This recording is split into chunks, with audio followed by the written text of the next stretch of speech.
Assalamu alaikum, Sayyid. Assalamu alaikum, brother Truth. Assalamu alaikum, alaikum Wa alaikum salam. assalam wa rahmatullah wa barakatuh. So what are we hoping for? Some Sunnis or what? Well, anyone who wants to discuss What? this topic or would like to see any evidence on the oppression of the Ahlul Bayt alayhi Islam, Inshallah, inshallah, inshallah. I doubt there will be anyone who wants to actually come up to actually deny this. It would be interesting to see how they deny it, but Not when you're here, Sayyid. Not when no, you're here, Sayyid. the truth speaks for itself. It is irrespective of whoever says it. It's truth is the truth, right? So, Correct. as your name Very says, true. truth. Very true. My name says truth. Yes, it does. It does. And I try my best to speak the truth at all times. By the way, I'm still curious now who that was. No. I can never say.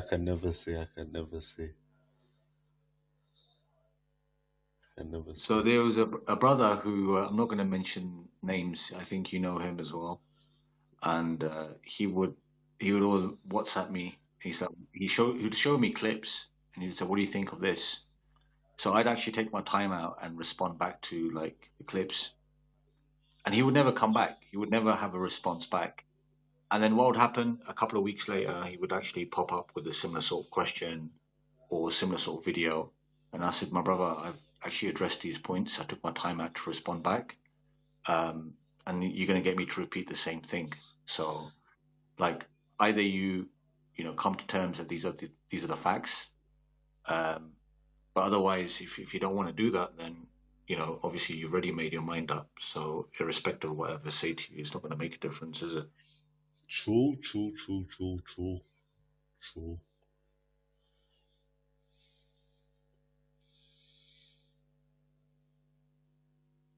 Anyway, I'm hanging around. I'm just going through emails at the moment, so I might be a little bit quiet. No, but one thing about you, Sayyid, Sayyid. sorry, Akhi, just a minute. Sayyid, would you like to Sorry. give us like maybe like an introduction to this title Yeah, so yeah. we can have like an idea what we're talking about? So I believe there was a room that was opened earlier. Actually, I can't remember if it was last. I know it was early hours in the morning. We had some Sunni brothers there, and a narration came up from, say, Muslim. Maybe we can try locating it. Just give me a second. I'll try finding it.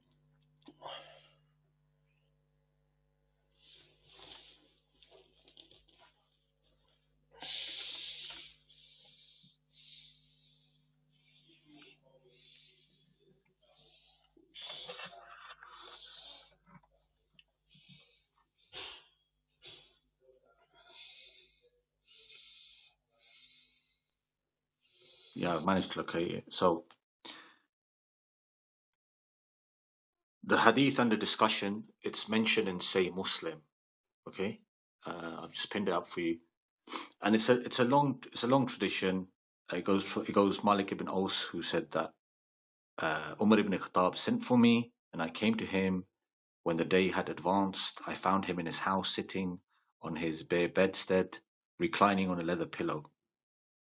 And it continues, and then as you notice, it mentions how Ali and Abbas came to the door, and Abbas said to Umar, decide this dispute between me and this sinful, treacherous, dishonest liar. So Abbas, according to this tradition, is using these terms or addressing Imam Ali alayhi salam in this particular way. And they wanted Umar to litigate between these two. And then the narration continues, and then Umar said that he continues, and it says, what does it say? Let's have a look. When the Messenger of Allah passed away, Abu Bakr said that I'm the successor of the Messenger of Allah. And it's quite interesting because the word wali in this has been translated as successor. So even Abu Bakr acknowledges the fact that the term wali here means successor, and they've translated it as successor. So he said, Abu Bakr said, I'm the successor of the Messenger of Allah. Both of you came to demand your shares of the property left behind by the Messenger of Allah, referring to Abbas. He said, you demanded your share of the property of your nephew, referring to Imam Ali alayhi salam, demanded his share on behalf of his wife, property of his father. And then he says that, look, Abu Bakr said that the Prophet did not leave any inheritance, and it's given away as charity. Then it continues and it says that, so both of you, meaning Abbas and Ali alayhi salam, thought him, meaning Abu Bakr, to be a liar, sinful, treacherous, and dishonest. And then he basically defends him, and he says, no, he was true, he was virtuous, well-guided follower of the truth. And then he says, when Abu Bakr passed away, and I became the successor of the Prophet, then you thought of me to be a sinful, treacherous, and dishonest. So it means that obviously Abbas and Imam Ali Islam obviously held this position till the dying moments of Abu Bakr, because they've brought the same dispute back to Umar regarding the issue of inheritance. And the narration continues, so forth. So this was the hadith and the discussion. We allowed some Sunni brothers to come in, discuss it, give their thoughts about it, and we've not heard any convincing answers. So that's basically a brief synopsis of what's happened.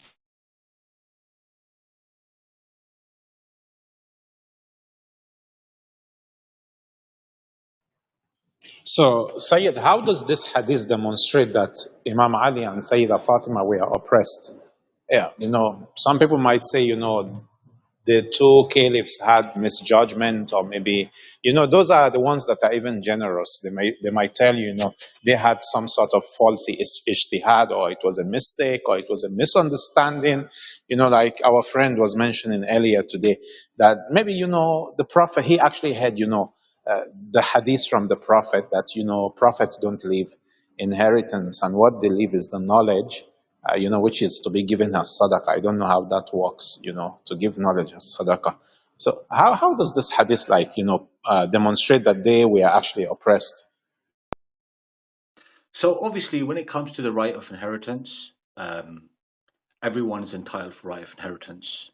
Of course, Muslims, we have certain rules and regulations who can, the individuals in question who can inherit from who.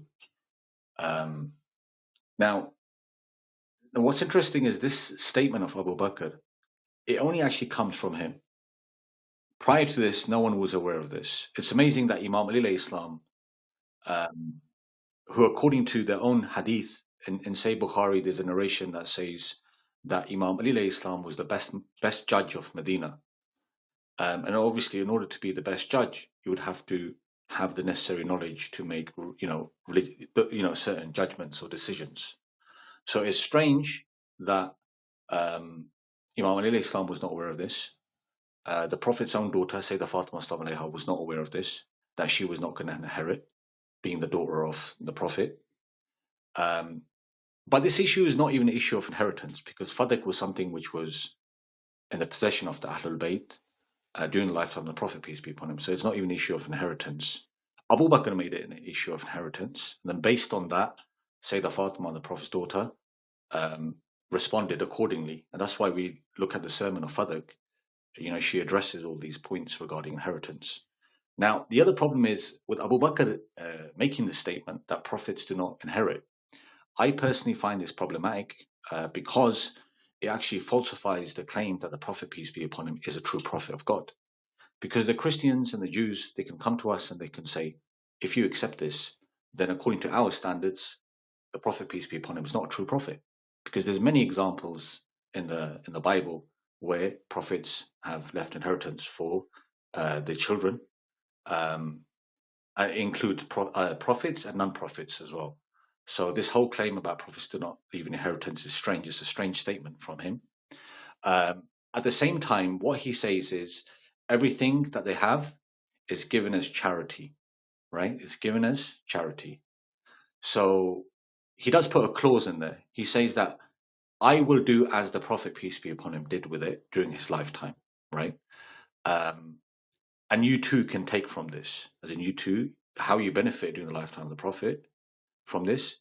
I'm going to take control of that, and I'm going to basically call the shots, as in what you're going to get from it. This is also strange because Sayyid, would you permit me to play the devil's advocate here? Because you mentioned in so many points that they would, they may have some excuses to give. So now, if Abu Bakr was actually, disposing of the produce from Fadak the way the Prophet used to dispose, so what's the problem? Why do you have a problem with this? yeah, the problem is, firstly, I would say that charity is actually forbidden upon the family of the Prophet, peace be upon him. So how were they going to benefit from it in the first place? If you're categorically saying that everything becomes charity, and then you're saying and then you give the instruction that no, you can eat from this, it's a problem. So Do you see Sayyid, the did issue? Fadak had any influence on the way the state of affairs are actually disposed? Like, what's the impact of Fadak on the politics, on government? Yeah, so there is a dispute how much area it was. According to some traditions that exist in our books, it was quite a vast area, right? As far stretched as Egypt, right? According to some traditions. So generally, there is a discussion in terms of the boundaries of what Fadak was. Um, and of course, it was a piece of land that wasn't really captured through, conquering, as you can say. Um, Actually, the non-Muslims at the time, they actually gave it up. I think it was part of the agreement as well that they were going to give it up. So the rules and regulations are slightly different compared to land that's captured during war. But yeah, in terms of Fadak and its revenue, definitely there seems to be indication that the turnover, right, from that land was quite a bit. There was a lot of money to be made from it. And if you're going to take control of it and then deprive the Ahlul Bayt al-Islam of their rights of giving it to them, it can only show that there was a systematic attempt to basically oppress the Ahlul Bayt al-Islam, to not put them in a financial position where they could possibly use that money or utilize that money, uh, to support them, to support their cause or anything like this. And this is why, in a very early period, there was, these people, these individuals, they were like the iron fist, right, in the sense that they just basically eliminated, or they tried to eliminate all possibilities of any type of uprising by the sword or by through threats. And this is why we know this in the whole issue about the threats that they made. That if you don't do this, we're gonna come. We're gonna do this, right? So it's a very Al Qaeda Taliban type of mentality. ISIS, you know how ISIS behave. If you don't accept Abu Bakr al-Baghdadi, this is going to happen to you. It was that type of behavior. So basically, I have read somewhere, I don't know if you can confirm this, Sayyid, Fadak, the produce from Fadak can actually be used to raise like a very large army, or maybe even more than one army, if I'm not mistaken. Anyway, how true is this? Could this have had influence on the way, people behaved towards the leadership after the Prophet's death? Absolutely. We know this because even the narrations, just give me a second. Let me see if I can pin it up for you. So I'm going to pin up the second tradition. By the way, we've not even gone into the details of this first one, because even with this tradition, I personally believe they played about with it, only because we know from their belief system that there has to be censorship involved. They can't really narrate the full details. So even this one, I take it with a pinch of salt. But this is another tradition. It's linked to the same topic. And I'll pin it up for you. This is from Sahih Bukhari, Hadith 4240. And it's narrated from Aisha. And she says that the Prophet's daughter, Sayyida Fatima, she sent someone to Abu Bakr when he was a Khalifa, asking for her inheritance of what Allah's Messenger had left of the property bestowed on him by Allah from the Fay, i.e. the booty gained without fighting, as I mentioned before, in Medina, and Fadak, and what remained of the Khums of the Khaybar booty. On that, Abu Bakr said that the Prophet, peace be upon him, said, our property is not inherited. Wherever we leave is given as charity. But the family of the Prophet can eat of this property, which is strange because, as I said to you, charity is the bin from the family of the Prophet. Then he says, by God, I will not make any changes in the state of the charity of Allah's Messenger, and I will leave it as it was during the lifetime of the Messenger of Allah, and I will dispose of it as Allah's Messenger used to do so. So Abu Bakr refused to give anything of that to Fatima. So basically Fatima, she became angry with Abu Bakr and kept away from him and did not task to him till she died. So basically she considered him to be a liar because she didn't want to have anything to do with it whatsoever. And she kept this position till she died, right? Brother, Then one it says, thing is, sorry, carry on, Sayyid, carry on. So it says she remained alive for 6 months after the death of the Prophet. So in that 6 months period, when this incident took place, she didn't want to have anything to do with Abu Bakr, right? When she died, her husband, Imam Ali Islam, buried her at night. So it was in a request that she be buried at night or in secrecy. What was the reason for that? Why was she buried in secret, right? Then it says, the narrator says that without informing Abu Bakr. And by the way, in Islam, you're not permitted to be angry with a Muslim for more than 3 days. And here you've got Sayyida Fatima, the Prophet's daughter, for those 6 months period. For that duration, she has nothing to do with him, right? She didn't even want to inform Abu Bakr about this. Or she at least notified her husband that he should not be informed. And then it says, when Fatima was alive, the Prophet's daughter was alive, the people used to respect Ali much. But after her death, Ali noticed a change in the people's attitude towards him. So if this is not injustice and oppression on Imam Ali Islam, what is? Right? People's attitude start changing towards Imam Ali Islam. Then it says, so Ali Islam, he sought reconciliation, right? So he wanted to sort the situation out, right? Because it's not right. You know, the Ahlul Bayt are being systematically oppressed, people mistreating Imam Ali Islam, and then of course that also has an effect on, you know, the other members of the Ahlul Bayt, like Imam Hassan Islam, Imam Hussein Islam, right? And you know, it's, you know, can you imagine the situation then? People be like, oh, that's Ali's son, right? So people start mistreating Imam Ali Islam. And then it said, in order to make peace, what did it say? So Ali sought reconciliation with Abu Bakr and he gave him the oath of allegiance.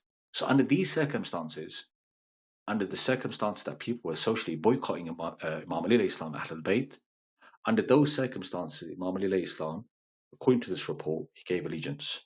Then it says, Imam Ali had not given the oath of allegiance during those months, i.e. the period between the Prophet's death and Fatima's.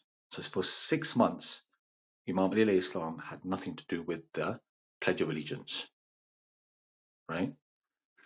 Now, I want to stop there because if you go into other reports, some reports claim that they made a threat, and under those circumstances, they went and pledged allegiance. Some say that he went immediately, pledged allegiance. And then this one is saying 6 months. So which one is it? After they made a threat? Or he went immediately, gave pledge allegiance? Or was it in the 6 months? But anyway, that's not our headache. That's their headache. It just goes to show you the whole thing is contradictory in terms of the duration of the bay'ah. Yeah. Then it carries on. Sayyid, Yes. Sayyid, in regards to the issue of bay'ah, there is actually a record by the son of Ahmad ibn Hanbal. He said Imam Ali was actually taken. So Abu Bakr didn't see Imam Ali for the bay'ah, and then he was taken. What does this mean? Taken, obviously, here means taken away by force, right? As you know, there's a statement mentioned. I think it's in the letter of Imam Ali Islam to Muawiyah. I think Muawiyah tries to mock Imam Ali Islam about this, about how he was kind of dragged away like a camel. So yeah, this according to our sources, and what's kind of been mentioned in their books as well is that there was like, you know, they came as a mob, and under these circumstances, they took him away, and then he was, forced, he was made to, pledge allegiance. But irrespective, as I said, the whole books on this, the whole issue about duration of the bay'ah is contradictory in the books. You can see this even from this hadith, right? And it said Ali alayhi salam sought reconciliation with Abu Bakr and he gave him an oath of allegiance. Ali had not given the oath of allegiance during those 6 months. Then it said that Ali sent someone to Abu Bakr. So Imam Ali alayhi salam didn't go to Abu Bakr. He sent someone to Abu Bakr saying, come to us, you come to us, which is Abu Bakr's, right? He's supposed to be head of state. Usually it's the other way around. You go to see the head of state, but he's saying, no, Abu Bakr, you come to me. But then he said something interesting, but let nobody come with you, right? Don't bring anyone with you. If you're going to come by yourself. As he disliked that Umar should come. Why? What had Umar done?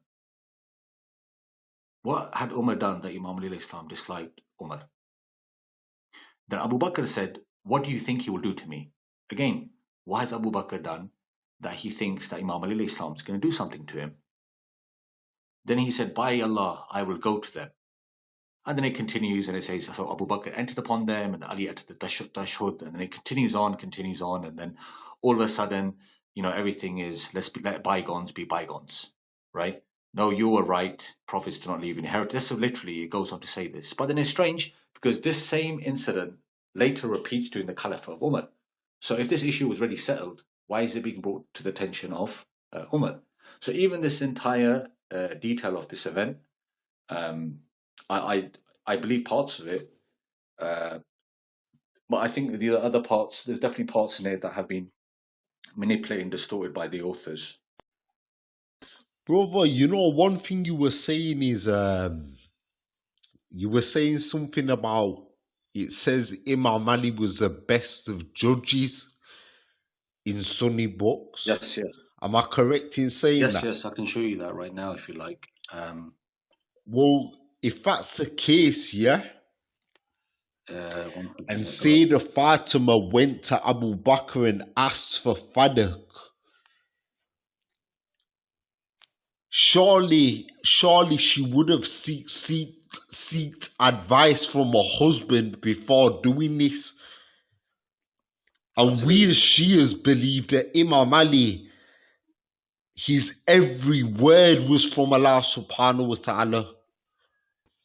Brother Truth, based on the first hadith that Sayyid actually pinned, it was so evident that Imam Ali was even the one who went to Umar himself to demand the Shia of inheritance for his wife. So in the first link that Sayyid actually pinned, this is so obvious. I see. So just to actually, add to what Sayyid was saying, in Kitab al-Sunnah, I think Sunnah of Ahmad ibn Hanbal, there is a hadith, whereby Abu Bakr, so the narrators, it says here, حدثني عبيد الله بن عمر نا عبد الأعلى بن عبد الأعلى نا داود بن أبي هند عن أبي نضرة. This is the hadith of Abi Nadra. He said, لما اجتمع الناس على أبي بكر فقال ما لي لا أرى عليا. So this is Abu Bakr actually asking that why am I not seeing, Ali, in other words, to give bay'ah. قال فذهب رجال من الأنصار فجاءوا به. So a group of men from the Ansar went and they brought him. In other words, they brought Imam Ali. So he said, Ya Ali, فقال له, he said to him, Ya Ali, قلت ابن عم رسول الله فقال علي لا تثريب يا خليفة الله ابسط يدك. So that Imam Ali was actually brought in order to give bay'ah. Now, this issue فجاءوا به, it's actually, problematic here. فبسط يده فبايعه. So in this narration, it says that Imam Ali was actually brought and then he was given bay'ah. In other words, this is actually a contradiction to the hadith that is found in Bukhari. So if both of them are reliable hadith, the question is, why did Imam Ali had to, kind of give kind of, or make a rapprochement, or give bay'ah 2 times. So, Sayyid, if you may actually shed light on this. Yeah, so some people claim that in order to reconcile it, what they say is that Imam Ali alayhi salam gave bay'ah on numerous occasions. Either he did not give bay'ah in those 6 months, as this hadith says, he did not give bay'ah in those 6 months while Fatima was alive, salam alayha, or he did, right? If he did, based on those various traditions that we see, it shows that, again, it literally shows that there was a real attempt to kind of secure their power and their authority, that they had to do this on multiple occasions just to kind of validate or legitimize their rule. There's no other option to understand it in any other way. If Muhammad Islam gave it once, that should be sufficient. Why is he being told to give it multiple occasions? Right? Sayyid, I've heard there's a hadith, yeah, where it says if somebody is forced to give bayat, then that bayat is invalid. Yeah, that's right. It's a statement from Imam Malik. Imam Malik mentions that a bay'ah under duress is not considered as a bay'ah. And there's also a hadith in Bukhari in which the Prophet, peace be upon him, says that my ummah, those from my ummah, are excused on 3 things, and one of those 3 things is that if they are compelled to do something without choice, or if you're forced into doing something. So even according to their own books, Imam Ali alayhi salam, he wouldn't have done anything wrong if we were to accept that he did give some sort of allegiance under duress. The other point is, according to their own hadith, the Prophet, peace be upon him, actually instructed the Sahaba that there were going to be leaders after him who they're gonna be humans, but they're gonna have hearts of beasts. And Hudayfa asked the Prophet, peace be upon him, that what should I do if I live in that time? So the Prophet, peace be upon him, says, listen, you must listen and obey them. You must listen and obey, even if they whip your backs and they snatch your wealth. So if Imam Ali Islam did, he's not doing anything in contradiction to their own rules and principles.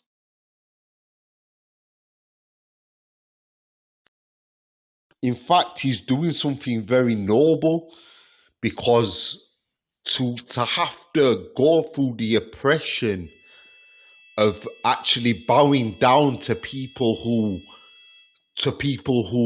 have usurped the rights of the rightful Khalifa is something very noble, and something that takes a lot of patience and a lot of determination.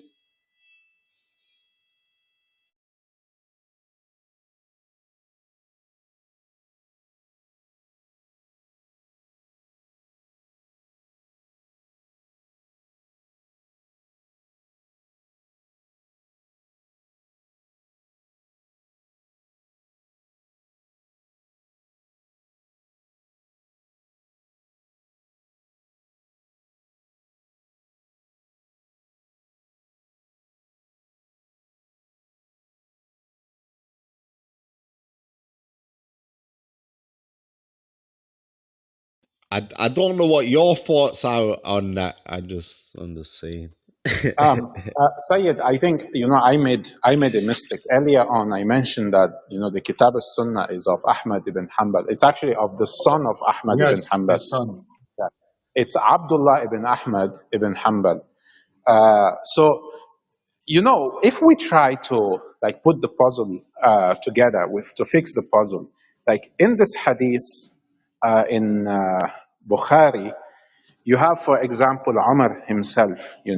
He's actually confessing or conceding that the Imam Ali and Zubair actually opposed them.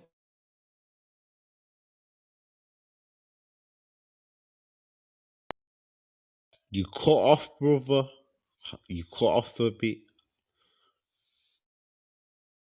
So if Umar is actually, in this hadith in Bukhari 68:30, if he is actually, conceding or confessing or admitting or reporting or narrating, whatever word you want to use, that Imam Ali and Zubair actually opposed them. And you have in Kitab al-Sunnah of Abdullah ibn Ahmad ibn Hanbal, the hadith is saying that Imam Ali was actually brought, فَجَاءُوا بِهِ. When you use such a term, فَجَاءُوا بِهِ, it means they dragged him.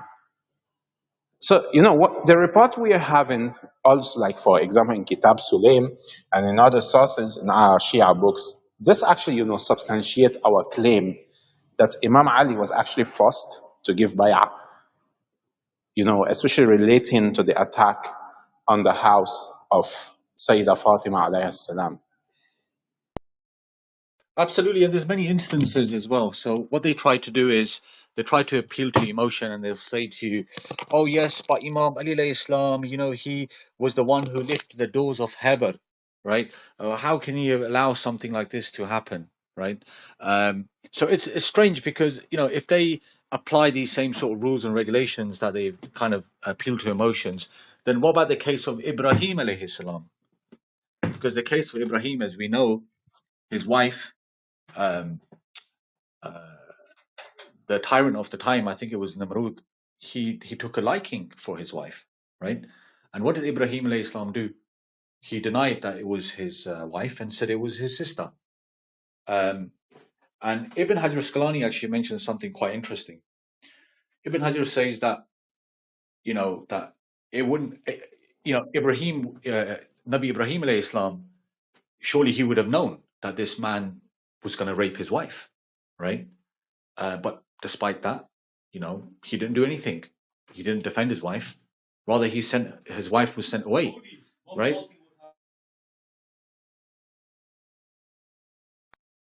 But what's the logic behind that? Because I don't understand. Sayyid, I have to go. Apologies, I need to step out. So I'll catch up with you, brother, soon, inshallah. We'll go into more detail about how Ibrahim alayhi Islam sent his wife, and he didn't do Sayyid, anything to defend. Yeah, if you may just, on one point before you leave, they claim that Abu Bakr and Umar actually came, they kind of, apologized. Now, I don't know, if they're claiming that, these two men were right, what, exactly were they coming to apologize for from Sayyida Fatima?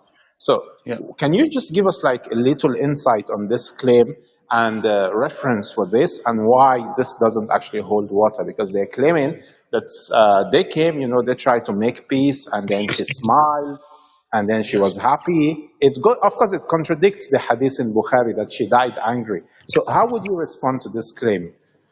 Yeah, so this report that they refer to, it's mentioned by Al-Bahiki, mentions it in his book, I believe Sunan al-Kubra, and it's mentioned by other Sunni scholars. And their claim is that towards the last days of Sayyida Fatima's life, Abu Bakr and Umar came in order to make peace with Sayyida Fatima. Which is interesting because if Sayyida Fatima Sallallahu Alaiha was not angry, then why would they go there to seek her pleasure? So they go there, and Abu Bakr, I think he starts crying, and they start pleading, and then Sayyidah Fatima Islam alayha basically forgives them, right? So they will bring this narration as evidence, and they'll say, well, they sorted this issue out anyway, right? Now, the only problem is with this hadith, number one, it contradicts what Bukhari says. I pinned the link. That's the first point. The second point is the person who's narrated this hadith is not actually a direct eyewitness to the event. He was born 2 years, if I recall, after the Caliphate of Umar, 2 or 4 years. His name was, if I recall, his name is Shahabi, and Shahabi was he was actually a Nasbi.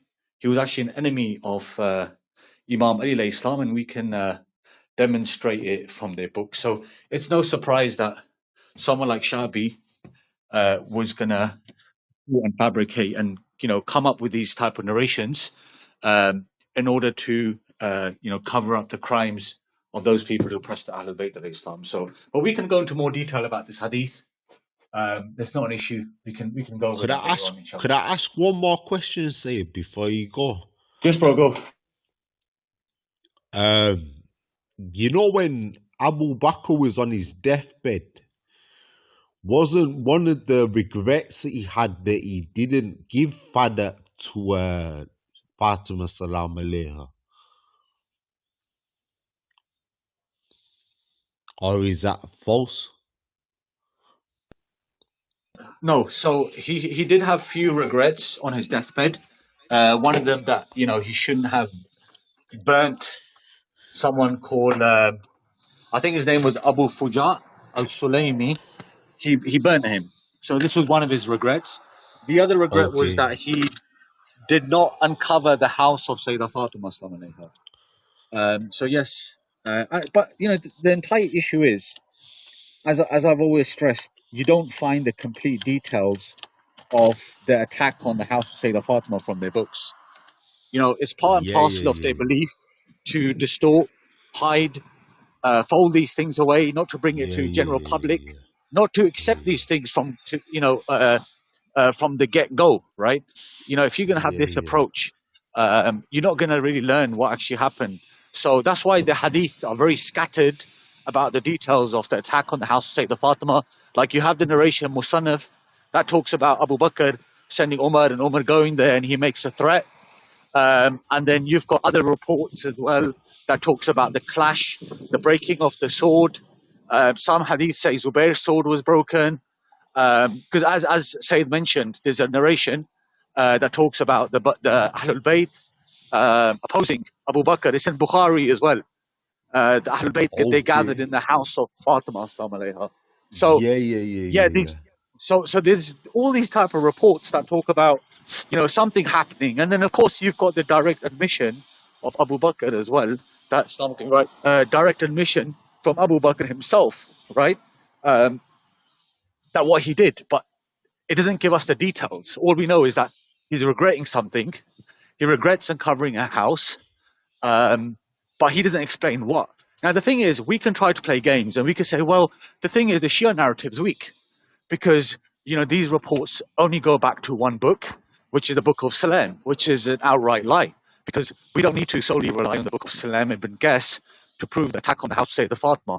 This is something which is mentioned in our other books, like Al-Ghafi, one of our older works, discusses that Sayyida Fatima is a martyr, she's a Shahida.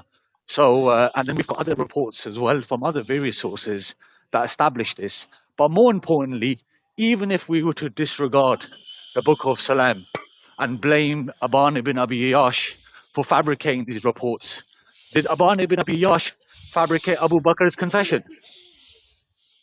Did Aban ibn Abi Yash fabricate that Fatima was angry with Abu Bakr for 6 months?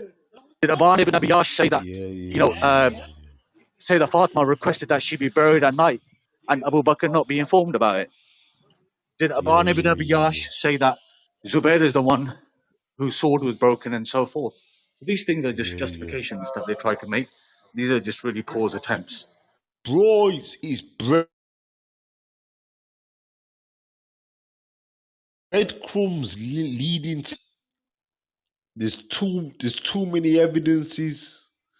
Too many evidences.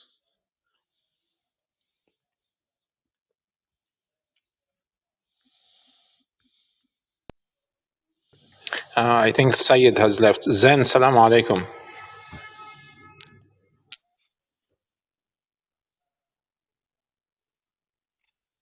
Zain, assalamu alaikum.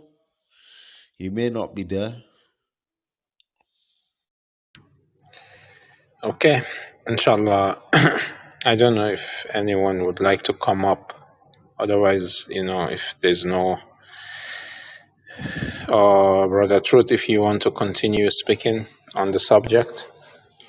Bro, I haven't got the knowledge, I'll tell you straight. I just use logic.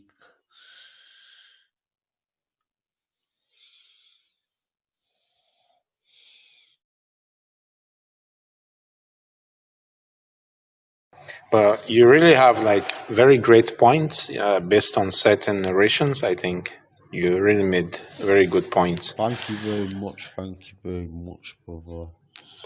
I can see that there's Muhammad in the audience. Muhammad, would you like to come up? Let's have a discussion.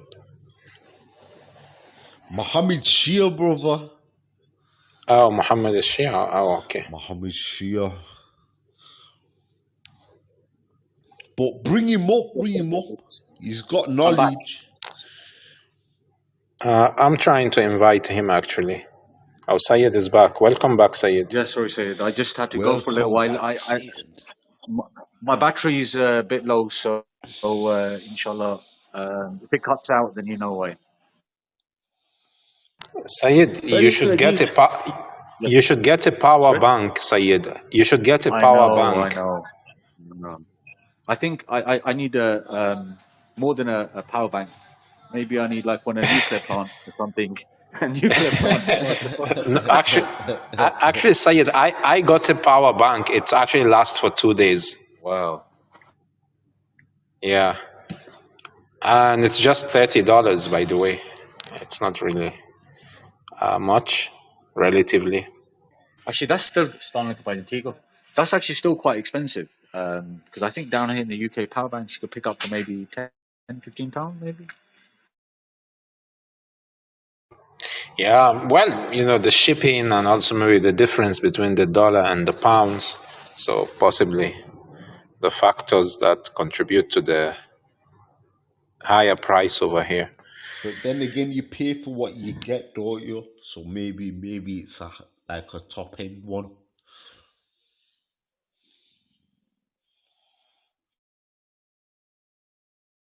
I think people are still maybe sleeping. Maybe in the next flight, maybe 1 to 2 hours, maybe, everyone will be awake. They're not gonna come, I'm telling you, they're not gonna come. The Sunnis are finished, man. The Sunnis are finished on Clubhouse. So anyway, look, at the end of the day, what I always try to say is, we should kind of come to agreement in terms of what's been documented in both of our books. And what has been documented in both of our books is that, that Ahlul Bayt al-Islam, the family of the Prophet, they were oppressed, they were denied their rights, they were mistreated.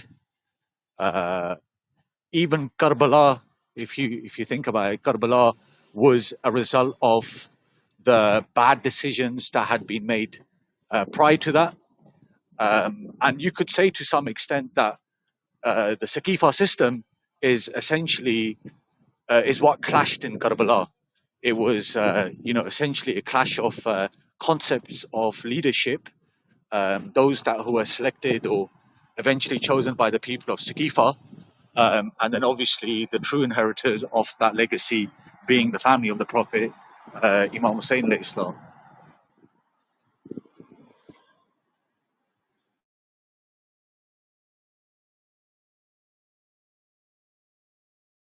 And this is why you find the famous statement, and it's even recorded in Zaydi books, where Imam Hussein alayhi Islam said on the day of Ashura, he says that, so-and-so killed me, right? And we know who so-and-so is in reference to her.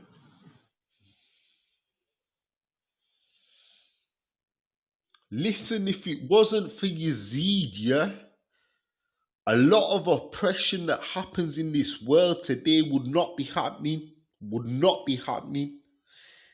Because these people these people are the descendants of Yazid. These people follow Yazid. They take on his attributes. If it wasn't for Yazid, they are the spiritual descendants. That's what you mean, right? Yes, exactly. They take on his attributes. If it wasn't for Yazid, then a lot of the problems we face today wouldn't be occurring. So Yazid is a sixth Khalifa for some of them, right? So they accept him as being a sixth Khalifa. 100%. Actually, there's nothing. Sorry, what was that? 100%. You're right. There's no valid reasons for them to deny or reject Yazid as a Khalifa, because they believe it's it's wajib to obey the leader, even if he's a fasik or a fajr, or he takes power by the sword. So Yazid there's nothing wrong with, like, according to their rules and principles, nothing wrong with accepting Yazid as a Khalifa at all. Well, look at Dr. Zakir Naik's statement where he said, "May Allah be pleased with him." That just says it all. No, I think he sent rahmah. He said, "May Allah's mercy, I think, be upon him." I think that's more of it. I may be wrong, but that's what he said. Not taraddi, but rahmah. Since I think taraddi is only reserved, I think, for the Sahabas, if I'm not mistaken. Sayyid may correct me.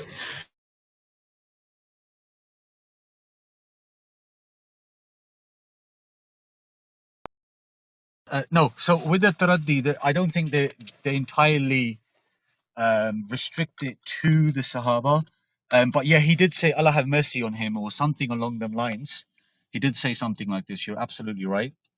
And yeah, I mean, to be honest, Zakir Naik is just being honest to his theology and creed, so because they have certain narrations that they use as evidence that, Yazid was a good person and he was promised Jannah, like the narration of the people of the first group of people who will invade Constantinople.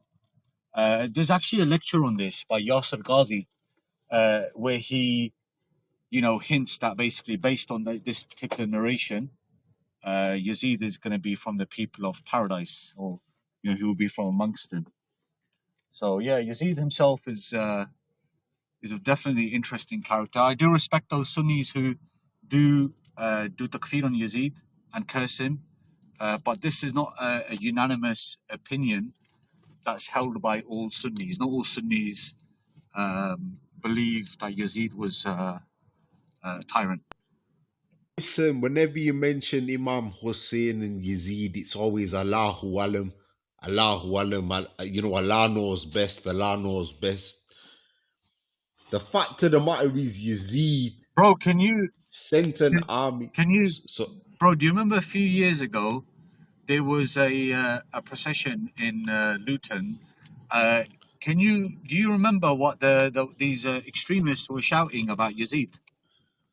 I can't remember, brother. You're gonna have to refresh my memory. Okay, so they were shouting out Yazid fil Jannah. They were saying Yazid's in paradise. Swear down, is that what they were saying? Yeah, just go on YouTube right now, type in Luton Julus, Yazid, and you see that there's a group of individuals, Wahhabi, Salafi. Swear down. Yeah, and they're saying Yazid's in paradise. Swear down. These people are lost, man. So in their paradise, which is obviously hellfire for us, I agree in that sense that Yazid is with them, and inshallah Allah is going to raise them with Yazid.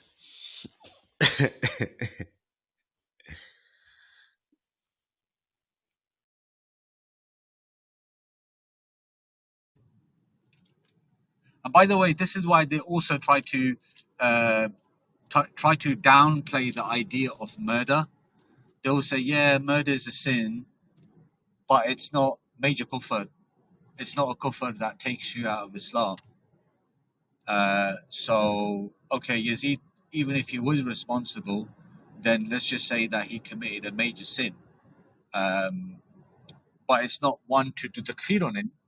Therefore, because you're not permitted to curse a Muslim, therefore you're not allowed to curse Yazid. You're not allowed to send lana on Yazid. That is basically the escape clause and not doing takfir on Yazid or cursing him.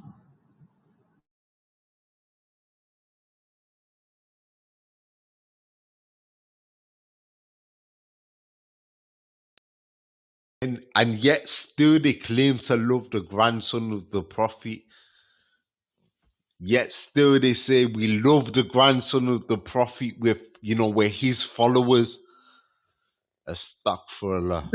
They do this with all the members of the Ahlul Bayt of Islam. They did it with Imam Ali alayhi salam when Ibn Muljam, may Allah curse him, the likes of Ibn Taymiyyah, he actually said that Ibn Muljim, he was from those groups of people who were known for their recitation of the Quran and worship.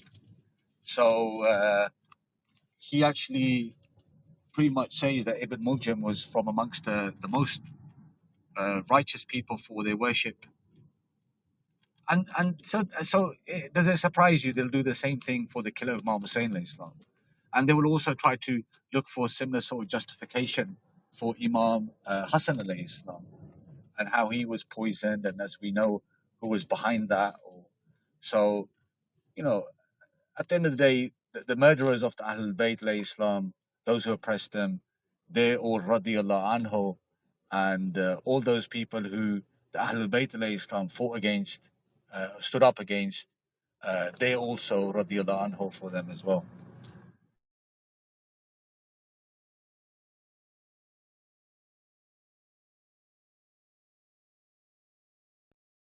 The thing is, brother,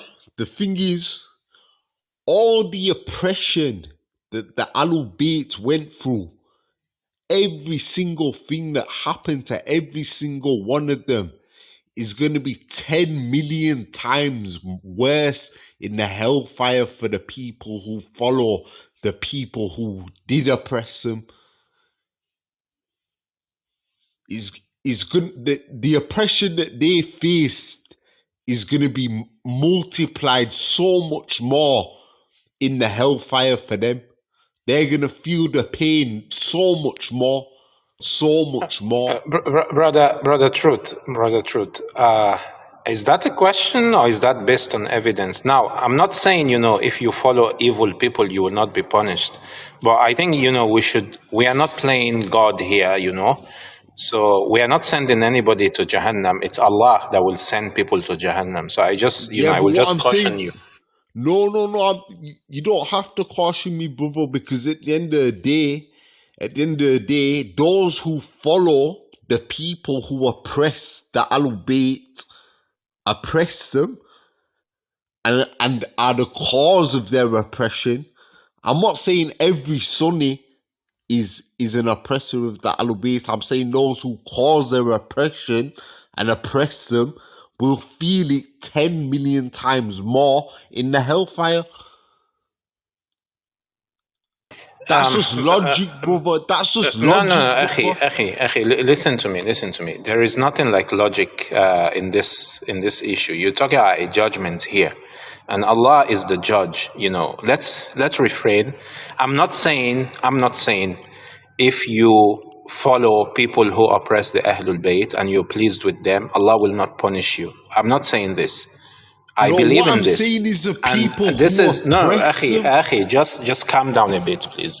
Listen, I'm not saying if you actually follow people who oppress the Ahlul Bayt, or you're pleased with people who oppress the Ahlul Bayt, they actually will be held accountable. I'm not saying no. I believe what you're saying. Let get that straight. I believe what you're saying. But now, yeah, but we do not judge people. We don't send people to Jahannam. We don't have the power to send people to Jannah. We don't even, have the power to send ourselves, So let Allah be the judge. Our job is to set the record straight, to tell people this is the right thing and this is the wrong thing and this was what happened. The problem is many of these people do not even either believe or want to accept these facts. This is the problem. I think the issue, just to add to what you said, Sayyid, for a second, definitely the case. I mean, see, I'm of a different view.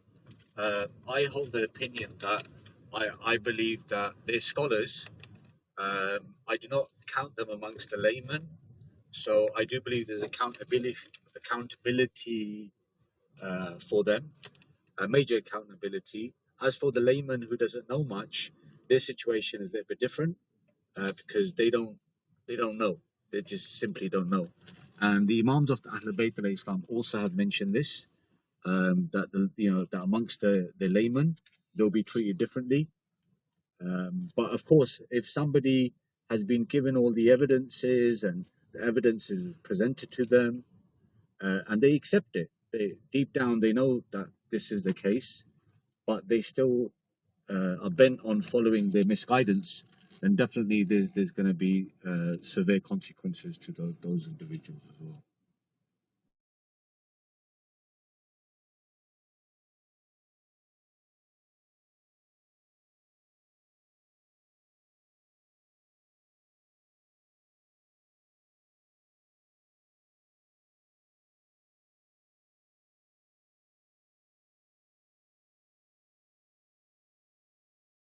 And also another point is, let's say there is no, like, for example, what Imam Hussein alayhi salam, what he told the army of Yazid, even if you don't believe in the resurrection, you don't believe in the fire, you don't believe in Jannah, does this mean you will not stand up for what is right? Let's assume that there is even no punishment, there is no reward. Would you actually stand for what is wrong, for what is evil? So the issue of recompense is one thing. So I think, what is evil, and that is what we are trying to clarify.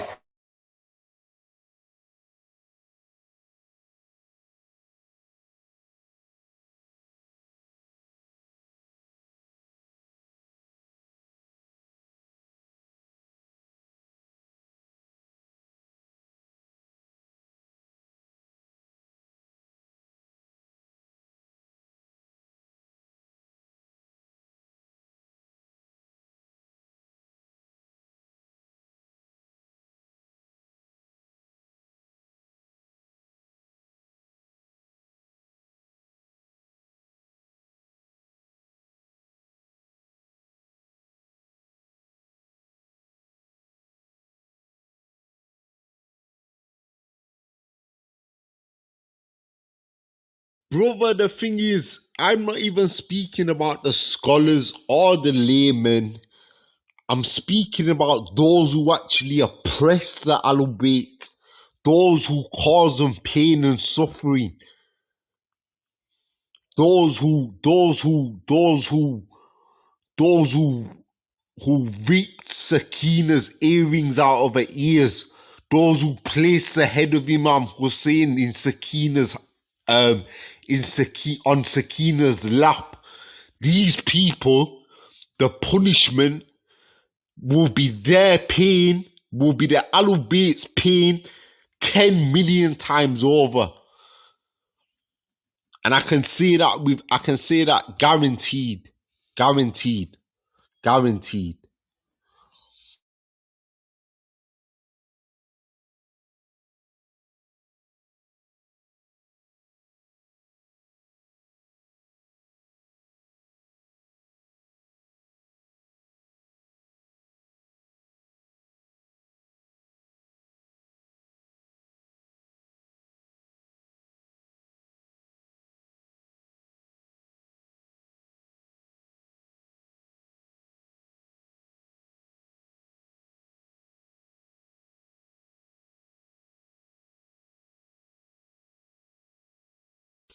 Forgive me, brother. I hope you don't think I'm speaking in like an aggressive tone or something like that, or because that's not what I'm trying to do. I'm just passionate about what I'm speaking about.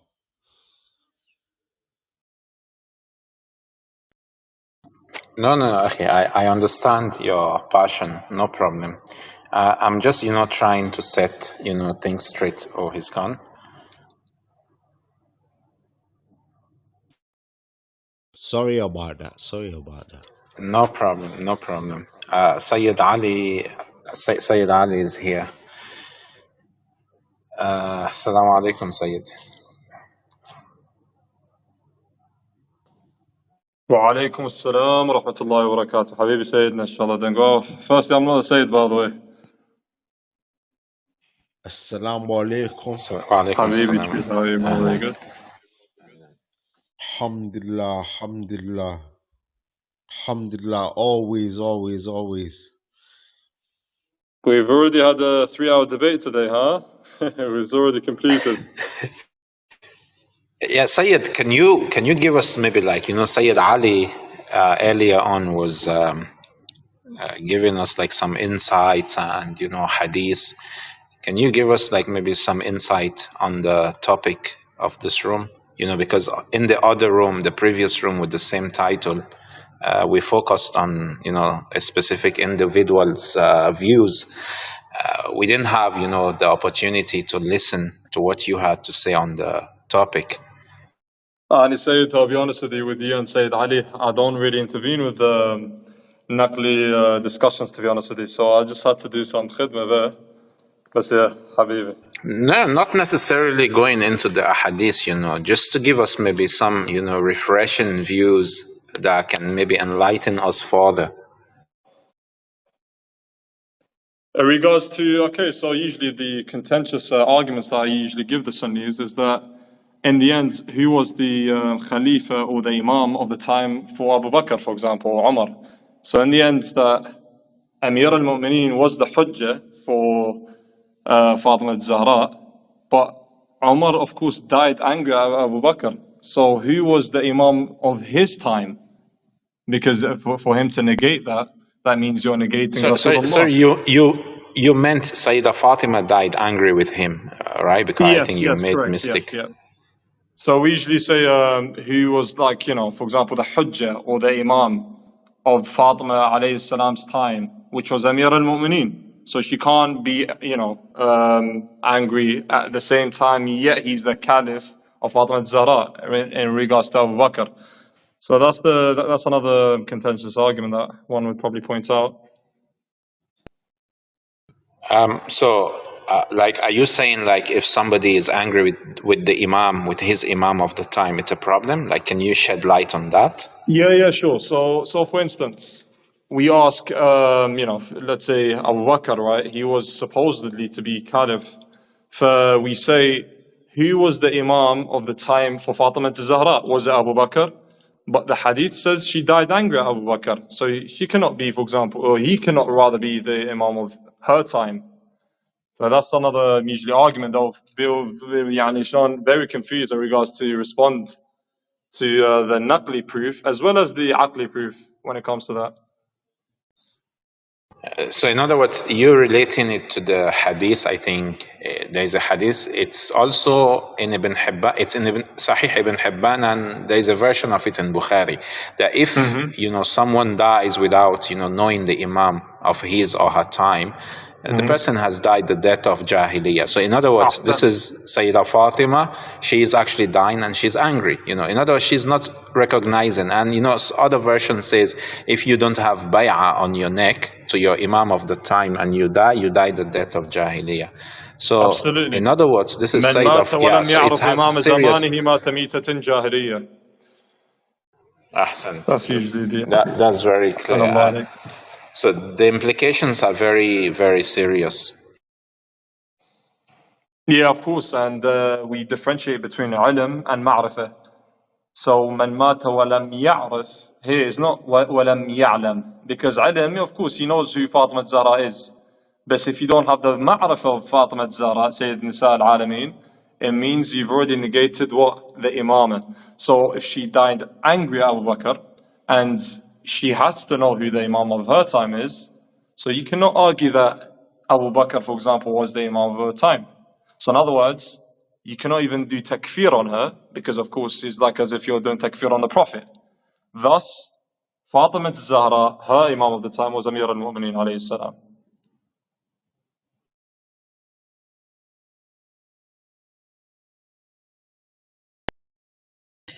So in other words, Sayyida Fatima never gave bay'ah to them. So how about the argument that Imam Ali gave bay'ah, for example? How would you respond to this?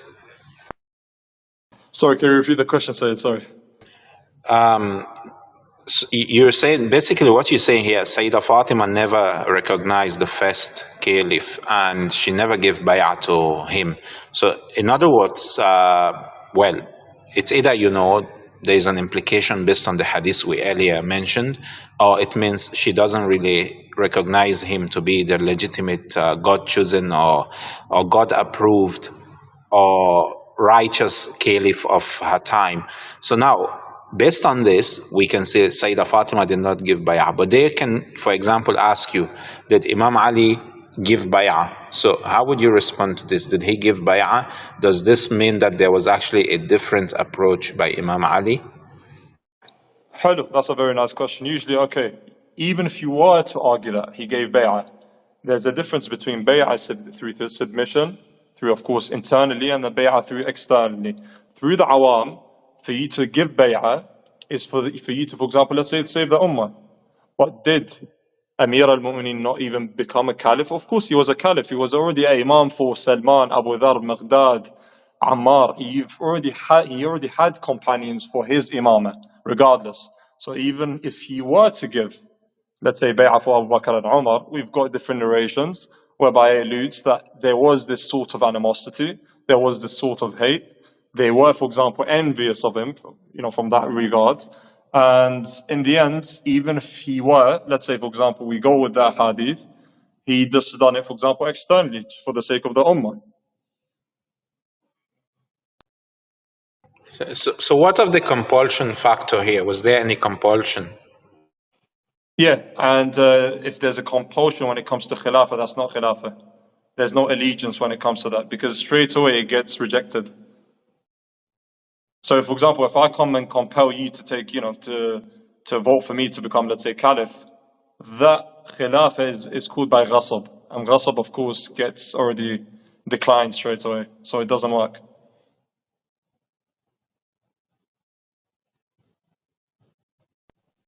And of course, if Imam Ali did give bay'ah to Abu Bakr, he would have known this.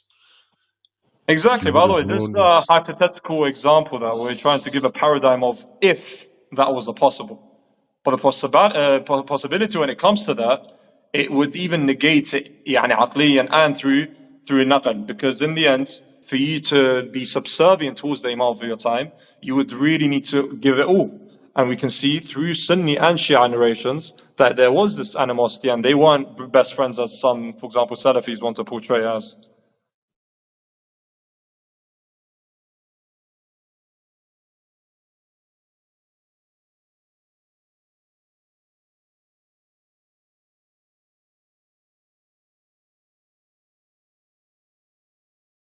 We need some Sunnis in here, man. I think To be the honest brother with in the you, audience. Sayyid, one of the best debates that we had was earlier. The thing is, I think we did reach a conclusion. يعني, I I don't think I've think lost we my did voice for it. bro, I don't even think we did reach a conclusion, to be honest. Bro, I know it was skepticism, but alhamdulillah, the hujjah is incumbent upon him until the day of judgment. And that's the thing. Inshallah, the brother's very sincere. But yeah, it's just, it was quite useful in the end. Especially Hamza. Hamza, mashallah, was, he was good. He was going ballistic.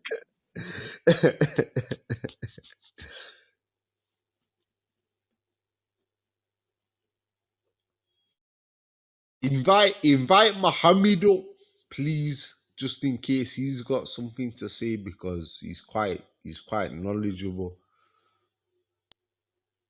I have invited him.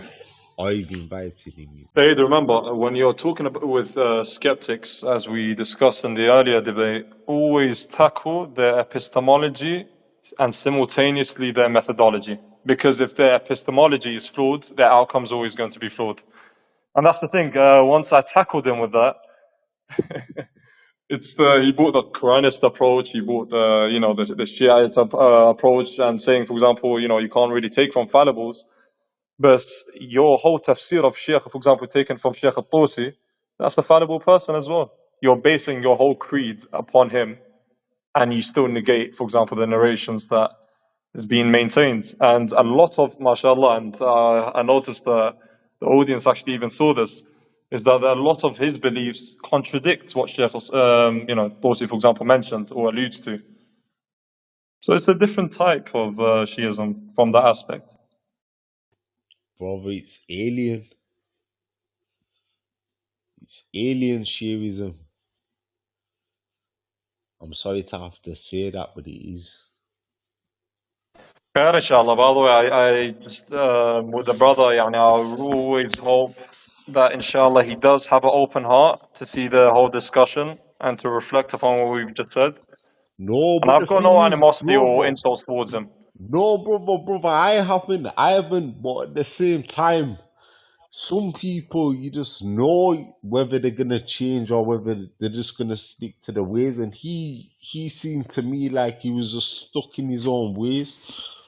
I suppose Allah subhanahu wa ta'ala has the power to change anybody's heart, but I don't I don't know, believe man. it's impossible, brother. I really don't believe it's impossible for someone to really open his heart. Because in the end, yani, if he does not even want to, let's say, for example, accept any of the proofs that we've given, at least substantiate your evidence. Even, by the way, if it was logical, because what he just tried to claim is like where it makes sense. Okay, but what makes sense to you does not make sense to someone else.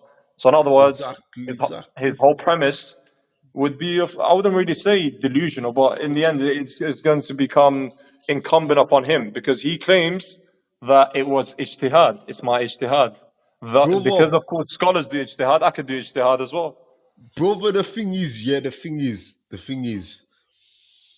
is, I don't have a problem with saying, being optimistic and saying, maybe the brother will change. But I've just spent 11 years of my life trying to change people who are jahil, and I haven't managed to change one. Khair, inshallah, So, bro. so my optimism levels have gone out the window. Now, when I Well, hear to somebody, be honest with you, look, it's not even my field. When it comes to, let's say, history, hadith, it's not really my field of study. My field of study is usually philosophy, theology, usually, okay. esotericism, like all that, morality, for example. But what I tried to tackle him with was epistemology, which it stems from philosophy. So because Okay, his epistemology, all my questions were epistemological, by the way. Yeah, and it's not okay, something. By the way, like yes, I used some creedal evidence and arguments, but most of it was his basis, which is his methodology. You did not like what you were saying, for example, he cherry picks, right? That has got to do with methodology. So always start with the okay. foundations. Yeah. Yeah. Assalamu alaikum, guys. Brother, I'm not gonna Alaykum lie, salam. using walaikum salam, Wa using alaikum some assalam. using some big words there which I can't understand, but inshallah, maybe I can look up in the dictionary and maybe understand some of the words you're using. So next time we speak, I can understand you a bit better. You know what it is, by the way? I know this is a replayed thing, but I hope, yani, mashallah, that Sunnis don't take it from a different approach. Is that he did say that how are the Imams of Ahlul Bayt greater than the Prophets? I can prove to him how Sayyida Zainab alayhi salam is greater than Prophet Ibrahim. Because in the end, what makes someone more superior? It's knowledge, right? We've got a hadith. Sayyida Zainab alayhi salam, alima ghayr mu'allama. She's taught without being taught. In other words, by the way, also another narration we've got, هي عالمة أهل البيت. She's like the scholar of the Ahl al-Bayt, meaning the Ayyimah alayhim salatu salam. In other words, because that transcends, she manifests the knowledge of the Ahl al-Bayt even more in a superior paradigm. So in other words, she is greater from that angle when it comes to, for example, let's say knowledge. Brother, I'd have to disagree with that, and do you know why? Yeah. By the way, I don't expect rather the mainstream Shias to accept that. It's based on aqidah because I can prove this through various. Yeah. So this is Okay. not a mainstream Orthodox Shia belief, by the way. Could I Based on give someone's my aqidah. opinion? Could I give my opinion Yeah. though? Go ahead, bro. Go ahead. With everybody's permission, that is. Go ahead, my brother.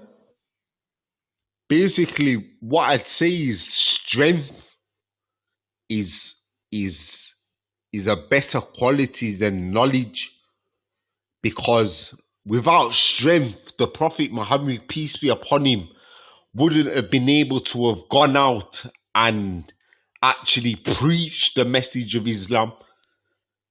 So I've got a question. How do you define Okay. strength? Physical or internal? Mental. Mentally strong. Mentally, Mentally right? strong. Okay, Mentally. so one would argue, are you saying because Sayyida Zainab alayhi salam was a woman, she was not really more superior than, let's say, for example, a male? Of course not. Of course not, brother. Okay. Of Now, course by the not. way, Of this is the course not. argument. I'm playing devil's advocate here, by the way. In fact, I Yeah. heard something the other day on YouTube, I believe it was, that was saying Sayyida Zainab was one of the most oppressed women to ever have walked this earth. That's correct. Sabr al-Jamal. And the thing is, even if she hadn't have had knowledge or akal, as they call it, she still could have overcome them tests. She didn't need knowledge. She just needed strength. Yeah. For example, another belief that I've got when it comes to Sayyida Zainab, she's infallible. She Oh, does of have course, of asma. course, of Yeah. course, of Some course, of some course, try of to course, of attribute course. asmat al-sughra, the minor infallibility. I say no, because I even believe, and by the way, this is not mainstream beliefs, but it depends of how your aqidah is. I believe that the Ansar of Karbala or Imam Hussein alayhi salam were also, they had the minor infallibility. This, of course, Oh this yeah, is of course, of course, of yeah, course, yeah, of yeah. course, Various, of some course, people of may course, not of really course. accept this. Of course, it depends on someone's aqidah or creed. But in other words, when But it it's comes to possible. when someone's Sorry, more carry on, superior, carry it's on. usually on knowledge, yani, rather than strength. Because look, for you to have knowledge, it means that you've got wisdom. So you can control your mental state when it comes to your mind and your consciousness. So in other words, for Sayyida Zainab or Fatima al-Zahra alayhi salam, which is also like a proof or authority or hujjah rather, because she's the mother of the Imam alayhi salatu salam, over the Imams. So here, of course, she's more superior than the Imams themselves. Okay, so let me give you an example. Yeah. Somebody who has a jinn inside them, Mm-hmm. somebody who has sold their soul to the devil, Someone that and sold the soul to the devil. yeah, I'm just gonna give you an example. Somebody who has sold their soul to the devil, Okay. but then repents from this mistake. By the way, brothers, should we go down? I think someone's trying to join. I'm not sure.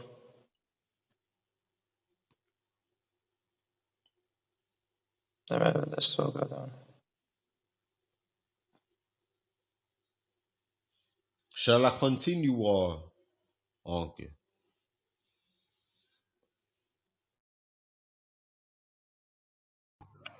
Sister Jackie, do you have a question? Assalamu alaikum. Did Sayyid move himself down? No, you invited me on stage. I accepted it. Do you have a question?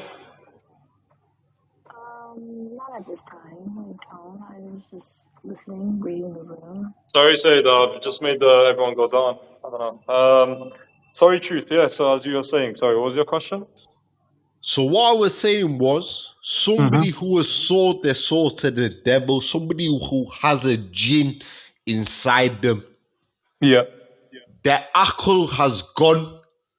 They have Mm-hmm. no akal because the jinn is What's aql, by the way? How do you define aql?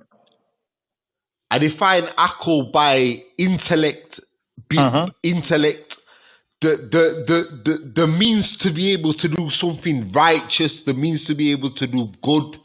Mm-hmm. This is what I'm describing akal as. Yep. This has been taken away from them, From who? from the person who has a jinn inside them. So how does this relate to Sayyida Zainab alayhi salam? No, I'm not relating it to Sayyida Zainab Oh, alayhi okay, salam. because that was the original question. Because when I said she's more, superior from the angle. Yeah, no, but what I'm saying is what I'm trying to say is the person who has no akal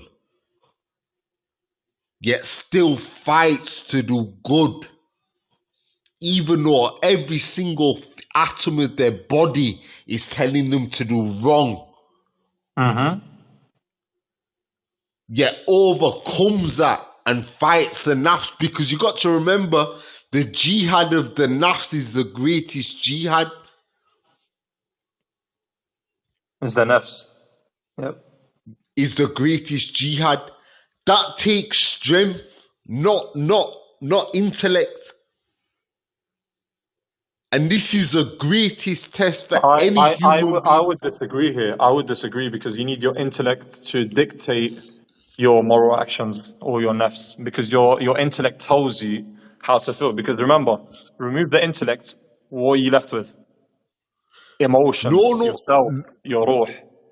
Exactly. Right? Yes, but exactly. your heart is what dictates. When you don't have intellect, you follow your heart.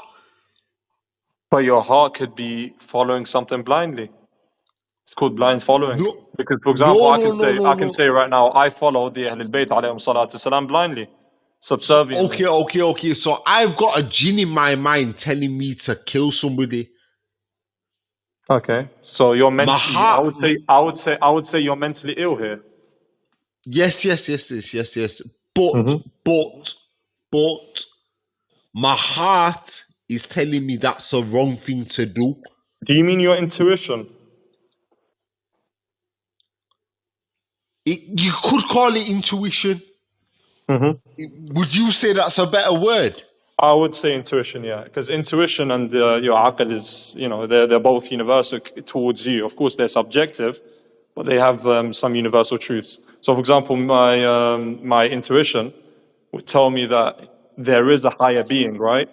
That's universal. Yeah. Allah subhanahu wa ta'ala made that universal for everyone from that aspect. Okay.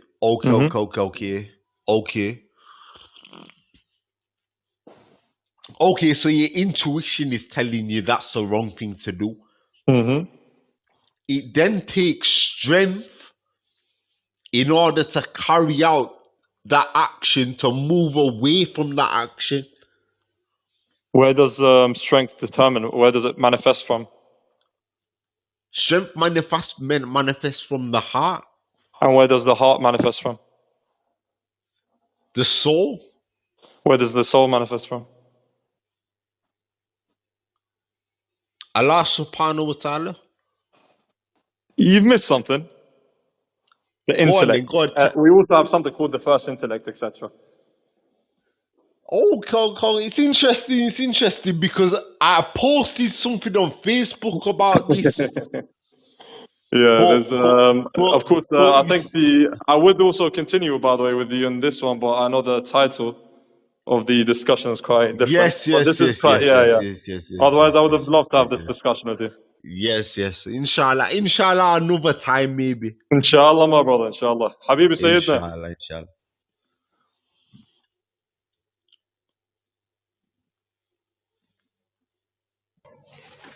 Sister Jackie, are you Sunni? Yes,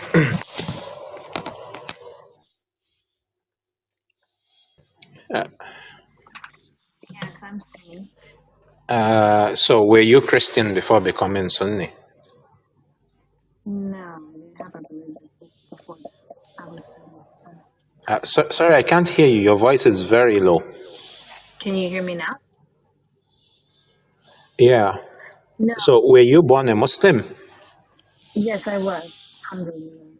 MashaAllah. And which country are you from? The United States of America. Okay. Originally, your parents are from the U.S.? Yes, sir.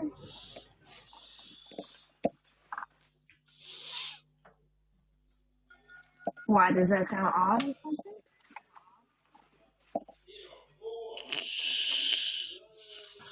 Sorry, don't mind me. I'm actually judging based on your name, like Jackie and Latina Muslima. So perhaps, and also on Apollo. Right. So are you aware that there's other Muslims around the world, not just overseas in foreign countries? Unfortunately, I thought Muslims only belong to the Middle East. Don't mind my ignorance.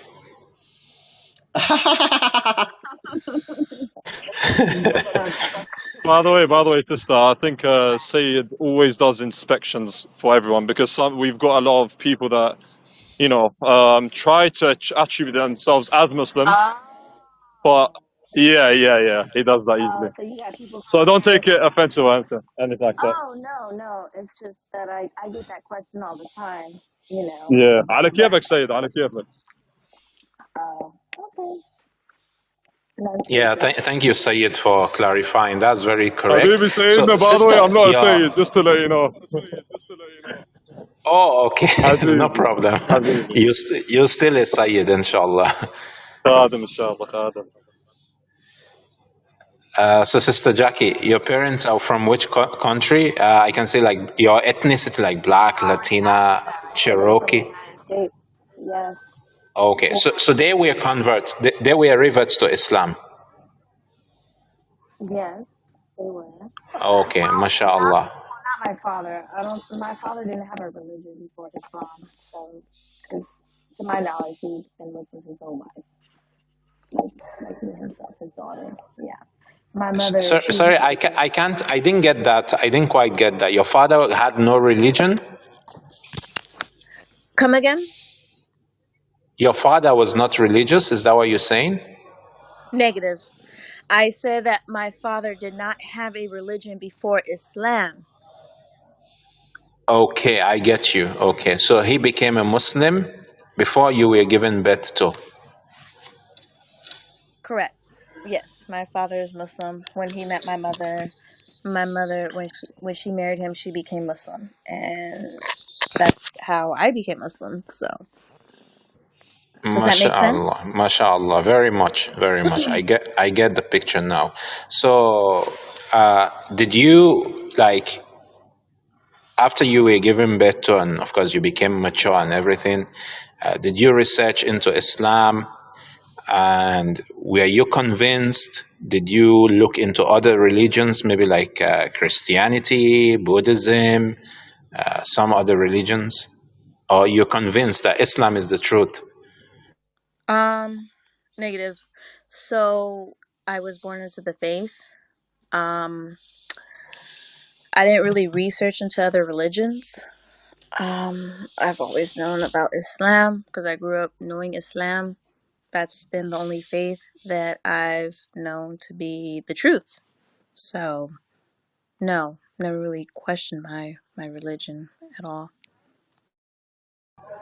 Okay. And did you kind of, maybe come across the different interpretations or the different schools within Islam? Because you said, I think you identify as a Sunni. So Correct. are you aware like there are other schools of thought in Islam? I'm aware that the different schools of thought exist. I haven't did any. I'll be honest. I haven't did no not much research. I've done some research. Like I know that there's like. Correct me if I'm wrong. May Allah forgive me. Like I think 4 imams in the Mehab, the school of thoughts. But I mean, I'm not a scholar, so I'm not well versed when it comes to that. But I'm aware that that's that there is a Mehab, and I know about that as well. I know of it, so to say. Okay. I think you had a room recently on hijab, if I'm not mistaken. Correct. Oh, mashallah. So I cannot even remember, it's actually somebody in the audience that actually messaged me that, she was the moderator in the Wahhabi room on hijab where you were kicked out. So I was actually on your stage, and, I wasn't actually, speaking on anything relating to, Shia Islam or even Sunni Islam or Sunnism. It I was was. not centered around Wahhabi. It was just a room speaking on the subject of hijab. The title of that room, if I could It was, are you less of a Muslim if you do not wear the hijab? That was, I believe, the title of the room. But there wasn't, it wasn't anything like, I assumed that I was going to have Muslims that were of Sunni, school of thought or whatever you want to call it. I don't know. I don't get caught up in the titles, but that's pretty much what the room was about. Hijab. The subject of hijab. I recall, I was actually on the stage and I was actually, trying to give my position. If, a woman who doesn't wear the hijab, if she's less of a Muslim than, women who adopt the hijab as their, their dressing code. I was like, halfway into my, into my talk or into my statement when suddenly I found myself on the hallway. Like, this you were removed or something. I was like, oh, well, they've done it again. I believe, maybe some of the bigots, the Wahhabi bigots in the audience, they were more or less like, acting like, the mob who wanted Jesus to be crucified. Like if you go to the Bible, there's a passage, it was the mob that was actually calling for Jesus to be crucified. Of course, by no means, by no way am I comparing myself to Jesus, astaghfirullah. So anyway, I found myself on the hallway, and it was quite shocking because I never uttered anything in relation to Shia Sunni differences. It was all about hijab, it was all about Islam, it was all about, the topic. So I don't know if you're aware, like, why would, a Shia be on the stage in a Sunni or Wahhabi room, and all of a sudden, even without saying anything wrong, based on his identity or based, maybe on past topics or rooms, suddenly, it's kind of like, oh, it's revenge time, kick him out. So I don't know if this is fair in your estimation. I wasn't aware of you being on my stage and being kicked out. I think I wasn't the only one who was a moderator. I was the only moderator, and then I appointed a couple of people to moderate the room to help me out. Sorry, just to intervene, by the way, Sayyid, I don't think she was present when it was between you and Freddie. No, it wasn't Freddie. That wasn't okay. I thought that wasn't the room. Discussion. Yeah. No, that's a different. Is this one. a Shia? Is this a Shia room? Well, we are the real Ahlus Sunnah. I'm sorry, come again? We are the real Ahlus Sunnah. The real. Oh. We all claim to be one, to be honest with you. Oh, okay. Yeah, so, unfortunately, we're not. Okay. Yeah, we try to be, inshallah. We try to be. If you actually check like the recorded rooms on my profile, just scroll down, I think about 1, 2, 3, 4, 5, the sixth room. Are you less of a Muslim if you don't wear the hijab? So IZ, I think, was one of the modes when I was removed. I don't know who was the other person.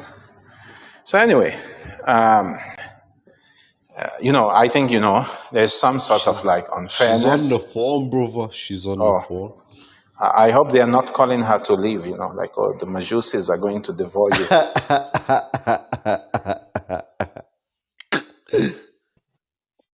I don't know who to compare between Gary's laugh and Truth's laugh.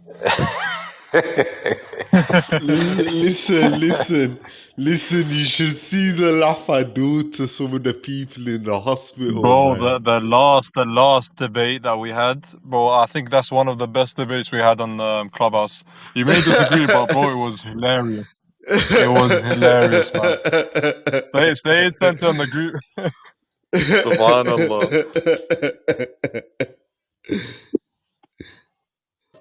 So I just want, to engage Sister Jackie. Sister, are you there? Or are you still on the phone? Sister Jackie's gonna run away, man. No, she wouldn't run away. Nah, bro. You don't think so? Truth, are you a pessimist? I'm a pessimist, man. I'm a pessimist. You know why? Because I've been surrounded by. I don't even know, man. I don't even know. Yeah, inshallah. I'll make you optimist, inshallah, very soon. Habibi Sayyid Ali, sorry. Inshallah. Thank you. Inshallah. You were about to say something. Sorry, bro. I was just reciting some words. There's nothing wrong. Is that Sayyid Yes, Ali? bro. What's going on? Yeah, bro. Alhamdulillah, alhamdulillah. How We've got some Londoners. Sister Jackie, are you there?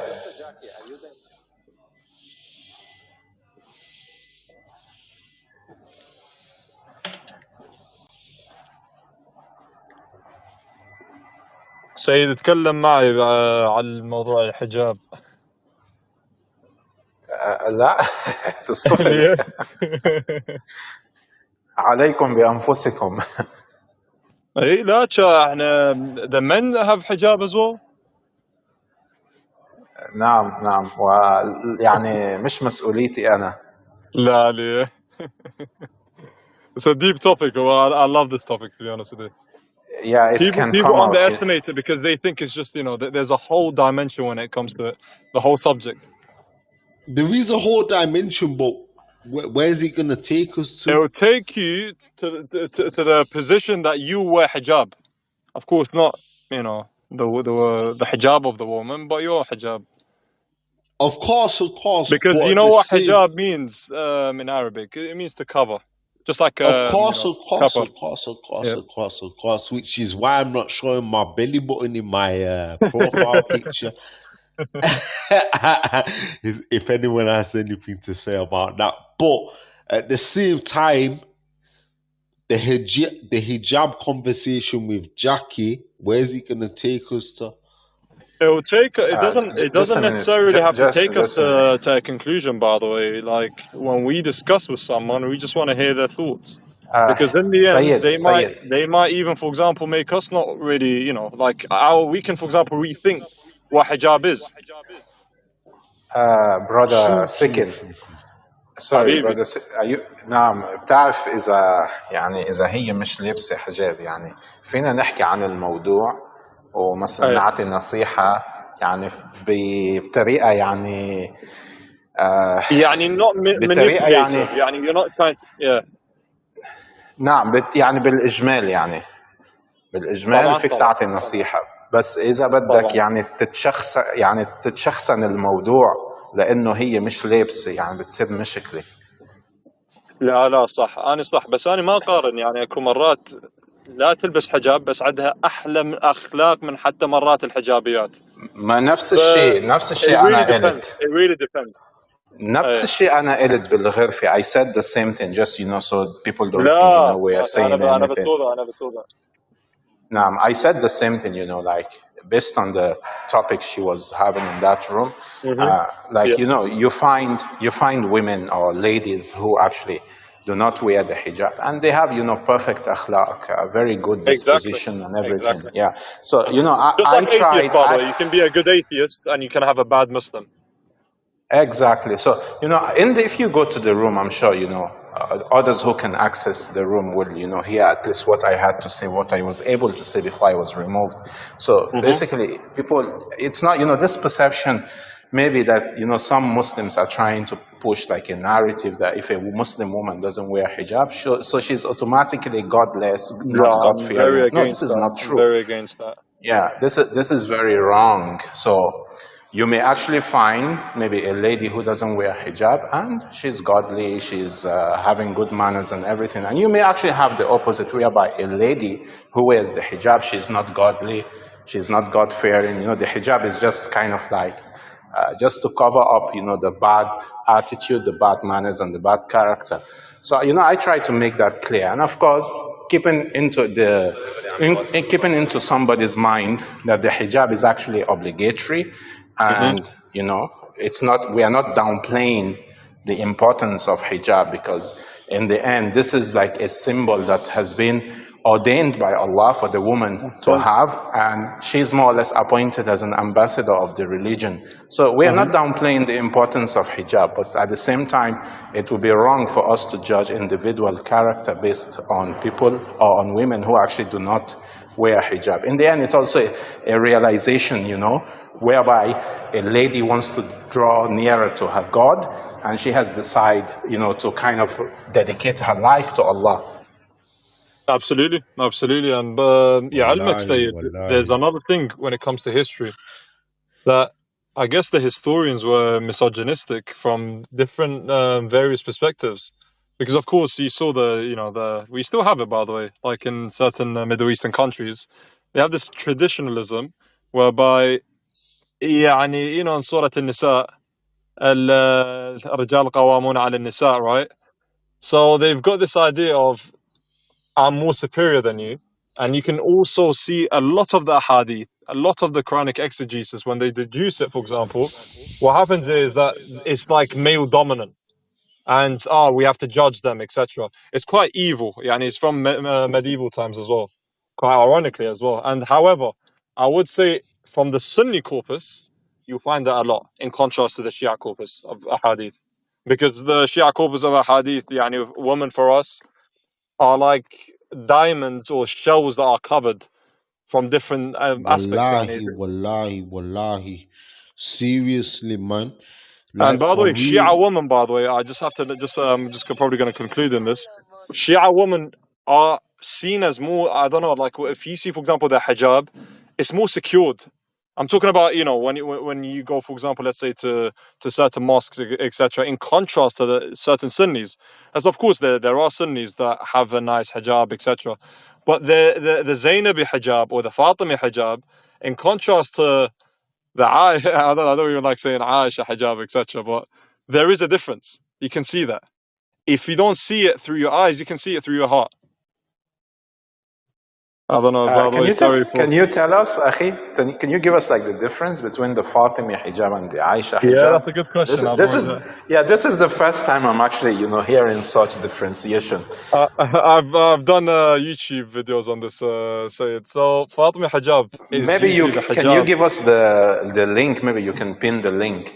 Yeah, I'll send it. I'll send that, inshallah. Give me a second. Hold on.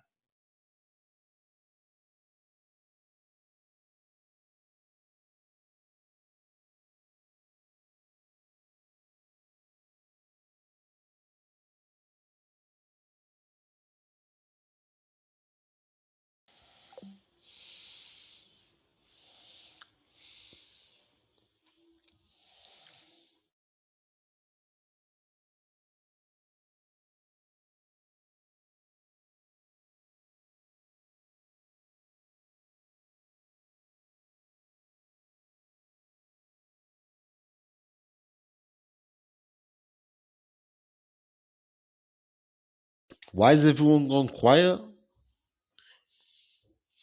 What's going on, man? It's usually خطبة الفدكية, the Fadakiyya sermon usually alludes towards what Fatima hijab is. Fatima hijab does not mean wear hijab, sit at home and stay in the kitchen. Fatima hijab is the voice of Tashayyu', is the voice of Fatima az-Zahra alayhi salam. It's invoking, for example, a certain aura whereby your voice is Shiism. Your voice is feminism.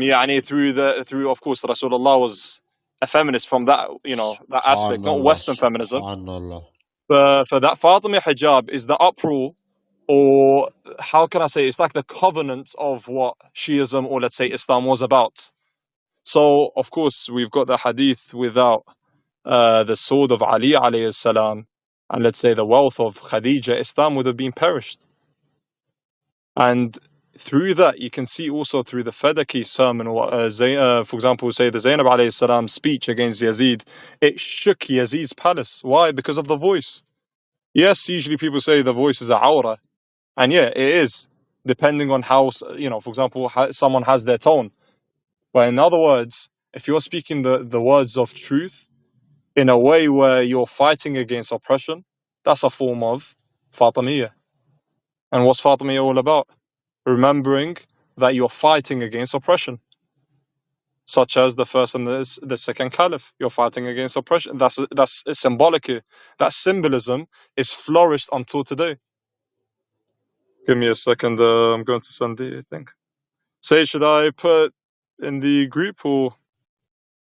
No, Sayyid, feel free. On the room chat here, since you mentioned that, so that maybe somebody can benefit from Yeah, your sure. explanation. I think there's actually a Sunni brother in the audience. His name is Ka'b Malik. If you feel like coming up, you're welcome. Let's have a discussion.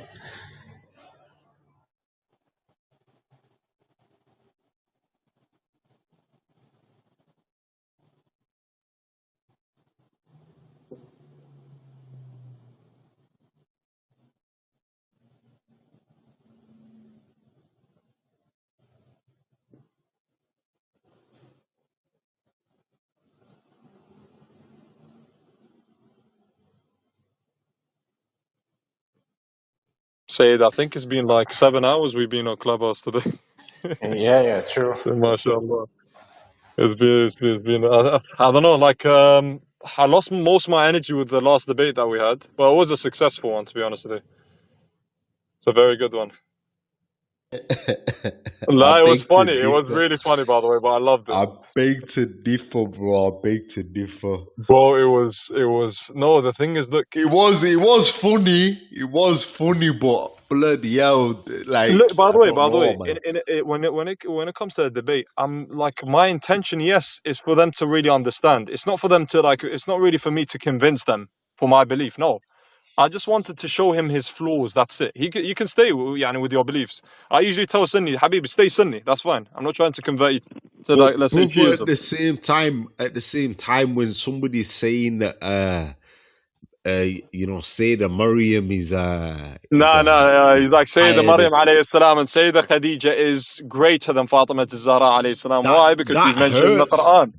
That hurts. That hurts. Boy, it hurts. It does hurt. It does hurt. That hurts. But I Especially gave to him a hear reply. I gave him a reply. He could not reply, by the way. I was like, okay, so because they're mentioned in the Quran and not in the Hadith, what does that mean? It's like, yeah, Allah subhanahu wa ta'ala could have mentioned Fatima Zahra in the Quran. We're like, okay. So, for example, you've got Zayd, who's the only companion mentioned throughout the whole of the Quran. Okay, we've got Zayd. Where's Amir al-Mu'mineen? Does that mean he's greater than Amir al-Mu'mineen? Does that mean he's greater than Salman al-Farisi? Which we have a hadith saying, Salman minna ahl al-bayt. So what happens here? Does that mean Zayd is greater than Salman? How dare you say that? And this is what happens usually. Sayyid, even Abu Lahab is mentioned, I try to mention that. But he'll probably argue Abu Lahab was a zalim. I'm busy. Because remember, لا ينال عهد الظالمين. Of course, Abu Lahab was a zalim, so he's not really considered. That's why he probably would argue. So that's why I mentioned Zayd. He can't refute this. There's brother Danny on stage. Assalamu alaikum, Danny. Wa alaikum assalam. Assalamu How are you? How are you, Akhi? So, Akhi, are you our Sunni brother or are you Shia? Brother, I'm trying to figure out myself. What a reply! What a reply! This is a good answer. Alhamdulillah. Alhamdulillah. So, is there any way we can be useful, inshallah, to you? If you can give me the books As-Salat al-Shidda to follow the Salaf, I would appreciate it. The Salaf? To give you what? The Salaf? Do you know As-Salat al-Shidda or no? Salaf al-Salih? Basically, yeah. Oh, follow Abubakr, Uthman, or Umar, and become one of the extremists. That's how you become a Salafi. Oh, I see. What if I want to become a Rafidi? Yeah, bro. What do I do then? Rafidi? La la'natullah alayhum. When you become a Rafidi means you know who you reject, who usurped wrongly and falsely the Khilafah of Amir al-Mu'mineen. And what about Sufi? So in a way, if you're a Rafidi, you're accepting, for example, the Ahlul Bayt alayhim salatu wasalam, you're rejecting the oppressors of Islam. I see. And what if I want to become a Sufi? You want to become a Sufi? Come to Arfan. I see. That's Sufis, to be honest with you. They should be fine, yani. Yeah, I do have major disagreements, but yeah, and you can't compare them to Salafis. I see. So, Sufis so are Danny, the Muslim that dances in between everybody else.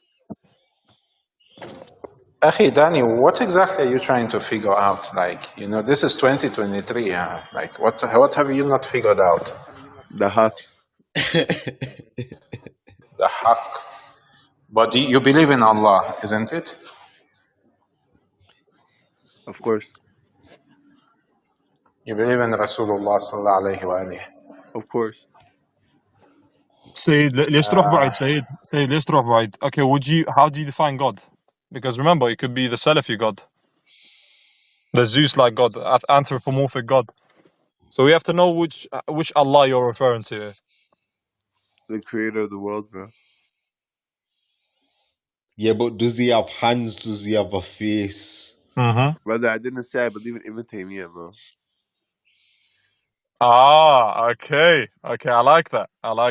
Fine. Let's go to prophethood. Do you believe that the prophet was infallible and he had ilm al-ghaib? Infallibility, could you define it, please? Infallibility means that you have the capability of staying away from all sins and mistakes. Mistakes in regards to revelation or mistakes day to day? Both. Because Sunnis usually say in Revelation he was infallible. But the Shia also have narrations about him making mistakes on a day to day. Show me. No. Show me. By the way, No. we've got from Sheikh al-Saduq, anyone that believes the Prophet or the Imam are not infallible, they're kafir. If you want scans, I can send that. Give me a Give me second. one I think I second. I have to showed find Sayyid Muhammad. Sayyid Muhammad, I've sent this the scans for you, remember? Yeah, I think, but I changed my phone, so I think it's in the older phone. Okay, I'll send it on the group. Right. Yeah, Allah sent it to you. Look at the last page. So it says,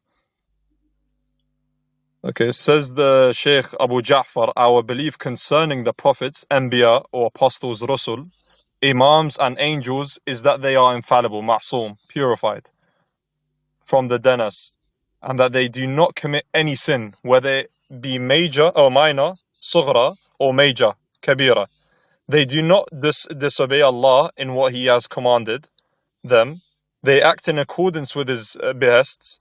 He who denies, listen to this, he who denies infallibility to them in any matter appertaining to their status is ignorant of them, and such a one is a kafir, unbeliever. Brother, I have a question. I didn't say in regards to infallibility. And I didn't say Go ahead. mistakes regarding things. I'm saying, like, if the prophet tripped by accident or if the prophet dropped, like, a writing utensil, that type of That mistake. does not negate infallibility, no. So then there you go. I agree with that. Khalas. Okay. I think, Sayyid, these are the questions usually when you go to the conception of Usul-ud-Din, Prophet, etc. I don't think they seem, they're quite nuanced. Specify always.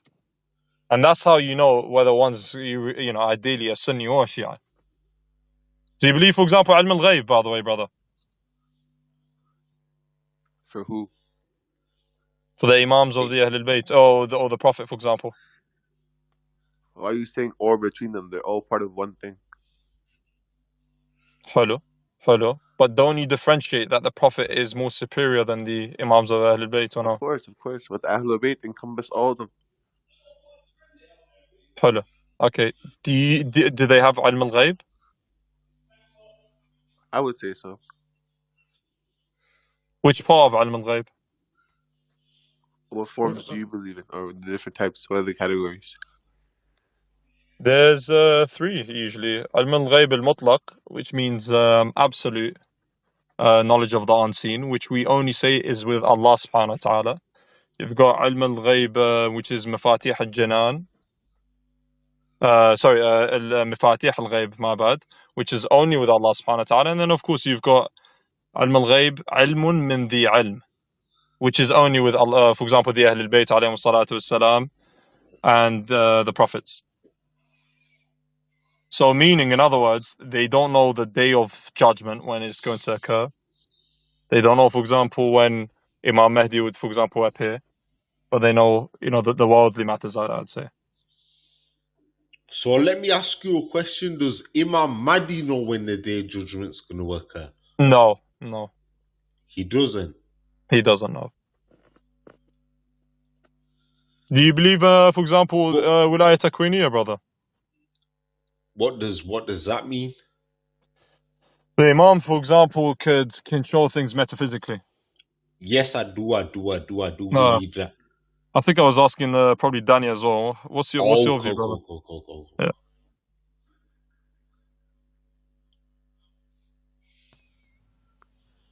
Danny. Yeah, I would say so.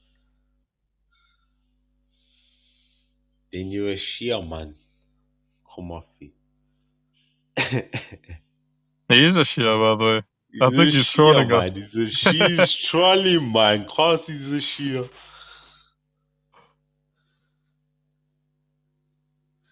You know why? Because when you go to his followers, he's only following one mutual friend. Usually, for you to know he's a Shia, he'd follow like at least 6 or 7 from your friends. Oh, cool. Yeah, so that's why I was like a bit skeptical now as well. Yeah. What if I believe there's tahrif in the Quran? Oh, yeah, that's fine. There's differences of opinions. For example, Al-Kulayni believes that. Al-Majlisi, for example, disagrees. Like, you've got various scholars. I don't believe that there is tahrif in the Quran. That's my view, and I can refer to my own scholars. Neither do What I. if I believe Fatima was fabricated? Fatima was what? Was fabricated. The story. Oh, yeah, that's another thing. You've got, for example, Sayyid al-Khoy weakening Sulaim bin Kitab Sulaim bin Qais. You've got Sayyid Fadlallah, for example. They've got different differences of opinion when it comes to, the nail, etc. But it does not mean that they reject the incident or, for example, the threat.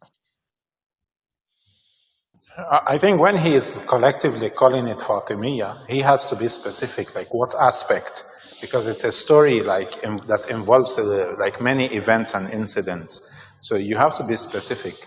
Like, is it, for example, taking away the land of Fadak? Is it, the confiscation of the Khilafah? Is it the attack on the house to threaten to burn the house? Is it, exposing the house, as per the confession of Abubakr, that the house was actually exposed?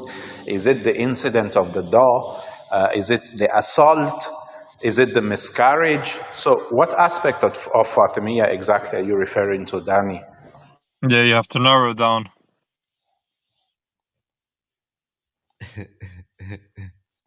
Like they say, the details and the devil is in the details.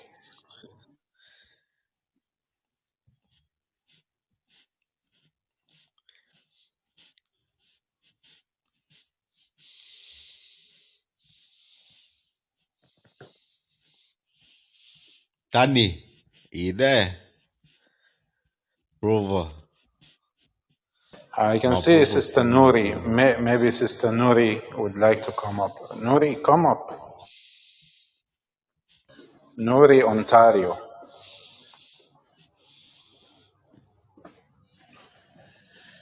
There is only one creator that created it all, prefers the creative continuum, order, beauty, justice, visionary, recruiting army of angels. So I don't know if I'm deserving of being, a soldier in your army of angels.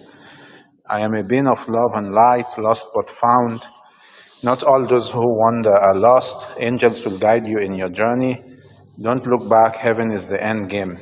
A reminder, set your intentions with love. That is for your Lord, and with gratitude. This sounds as if you receive some revelation. For all the things your Lord Beautiful, has given beautiful. you. Nourism, she has a belief or ideology or maybe religion. It's called Nourism. Wisdom is free. While I was learning how to live, I learned how to die. MashaAllah. What good is a lamp without its light? A heart that never breaks, marks that never fade. MashaAllah, MashaAllah. Do better, what's matter, knowledge is there for those who seek it. Rebel with a cause. The frequencies of love gives you everything you need. Peace, love, and justice, all praises belong to the Lord of of worlds. I got 99 names, but Jesus ain't one. That's funny. What if I The Quran 20. Is Sister Listen, Nuri in the listen, audience? what if I listen. The Sister Quran. Nori needs to come to where I am and start giving dawah to some of these people because, boy, believe So she goes I on the can't do it. Quran. The Quran شباب اني اترخص ان شاء 27:82. الله. نعم. اترخص ان شاء الله حبيبي سيد. هذا Okay. ان شاء الله اني تقول حبيبي. محتاج Okay. شيء؟ Okay. Allah Ma'ak, yo? bro. سلامتك. الله معك. حبيبي سلامتك. عزيزي. take care حبيبي. سلام. أهلا. Assalamu alaikum. وعليكم السلام. What if I believe in Wahdatul Wujud? Can you repeat What if I that? believe in Wahdatul Wujud? Well, it depends on what you mean by وحدة الوجود. Mullah Sadr. I don't know what that means. You will have to be specific because I'm sure there are different concepts, different I know. understanding on Just Mullah وحدة Sadr's view. الوجود. Mullah Sadr's view specifically. Not, it's, I don't know. I don't even know. I don't even know who Mullah. So with all due respect, who he was. Assuming I don't know who he was. Was he an imam? Was he? leave it. It's correct. It's fine. Yeah. So I think you're going into something that doesn't. We shouldn't start from there. Maybe we should start from other contentious issues. Which can lead you Why can't I towards try? maybe the issue of Why can't I وحدة start with الوجود. Tawheed? Yeah, we can start with Tawheed, for example. The brother was asking you, do you believe Allah has hands and face and, so on and so forth, body parts? Mm-hmm.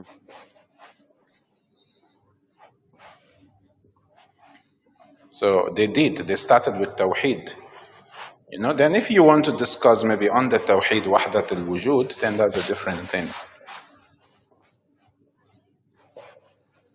I got you.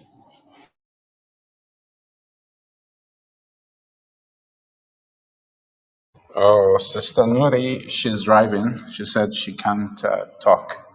No problem. Whenever you can, you're welcome. You have an interesting profile.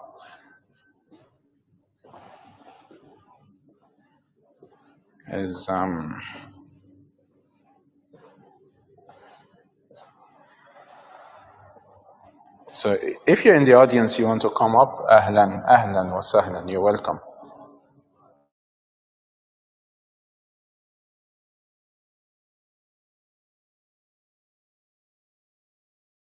I can see Brother Muhammad,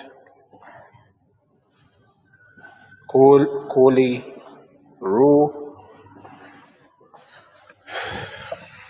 And of course, if the Shia brothers too want to come up, ahlan wa sahlan, you don't need invitation. You're part of your Ahlul Bayt.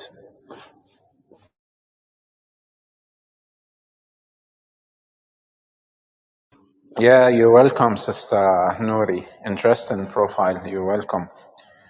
Maybe we can, you can come up and maybe we can hold a discussion.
Brother Hassan, come up, Akhi. The interview last time was nice, talking to you. Come up. It was interesting. I read your comment yesterday when I was trying to tackle your friends among the Quran only. I saw your comment on the chat that they were actually proving exactly what I was accusing them of. Come up, Akhi, Hassan M.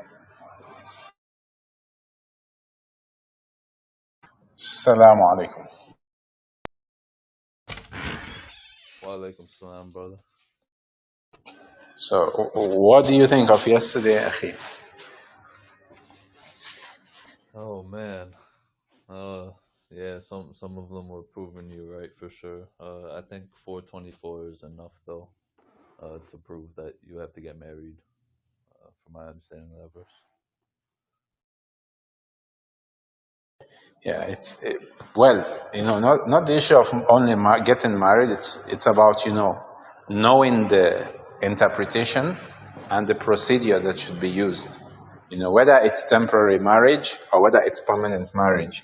They actually displayed so much ignorance that they couldn't escape the fact that what I was saying to them, that they don't know how to get married, and they couldn't prove to me that premarital sex is actually forbidden.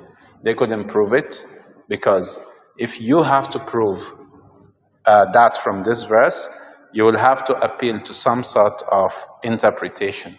You see, for example, the brackets which are used in certain translations, so they couldn't escape it, because you will have to appeal to a certain translation of the Holy Quran in order to get the exact sense of what the verse is actually saying.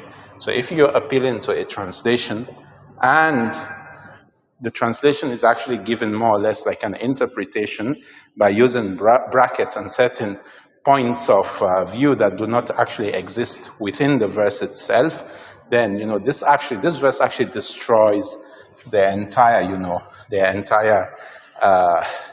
should I say cult in trying to say, oh, you just need the Quran, because in that sense, like for example, those with whom you have pleasure, give them their due. So do I just go consent, get the consent of a lady, have pleasure with her and then give her money and then it's over? This will be problematic if the conditions for marriage, whether temporary marriage or permanent, if the conditions are not taken into perspective, and the methodology of actually contracting the marriage. In other words, the contract. How is it going to be applied? So the Quranists couldn't actually answer this. So it was very, very problematic. Assalamu alaikum, brother Hassan. Alaikum assalam wa rahmatullahi wa barakatuh. Assalamu alaikum. Alaikum assalam wa rahmatullahi wa barakatuh. Assalamu alaikum, Hassan. You've been missed, bro. I'm Sayyid. You've been missed. Oh, no, it's here more. Alhamdulillah. Everything is good. I miss you guys a lot. Allah knows. Just a lot of stuff I was taking care of. Alhamdulillah, it was a good break. You shouldn't do this against Hassan. You always do it. You come for some time and then you do ghaiba. You go for like many weeks. You disappear. Allah khalaikum. Yeah, inshallah, won't do it again. Ya Allah. So, are you still following Sheikh Ahmed Imami, his lectures? Like, is there anything interesting of recent? Yeah, I haven't been following him recently, no. But I like to listen to him on a lot of things. I don't agree with him on some things, but sometimes he goes a little defensive and he'll attack. So, on those things, I don't agree with him on. But I can't think of Like, anything. on what are those things? Like, what in particular? Sometimes he attacks the other scholars, so that I don't want to bring any names, but That's about it. I was thinking it's the opposite because I've seen him like defending, some other scholars. Yeah, no, he defends, but he picks and chooses, and I don't know.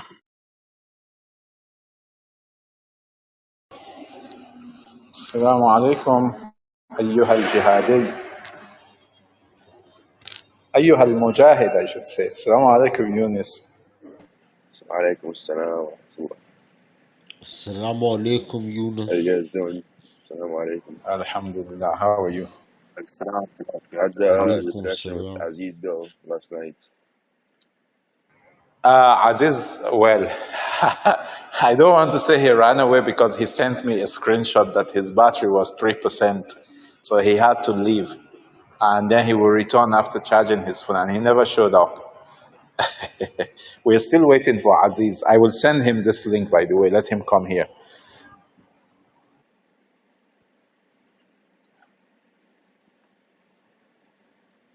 Yeah, bro.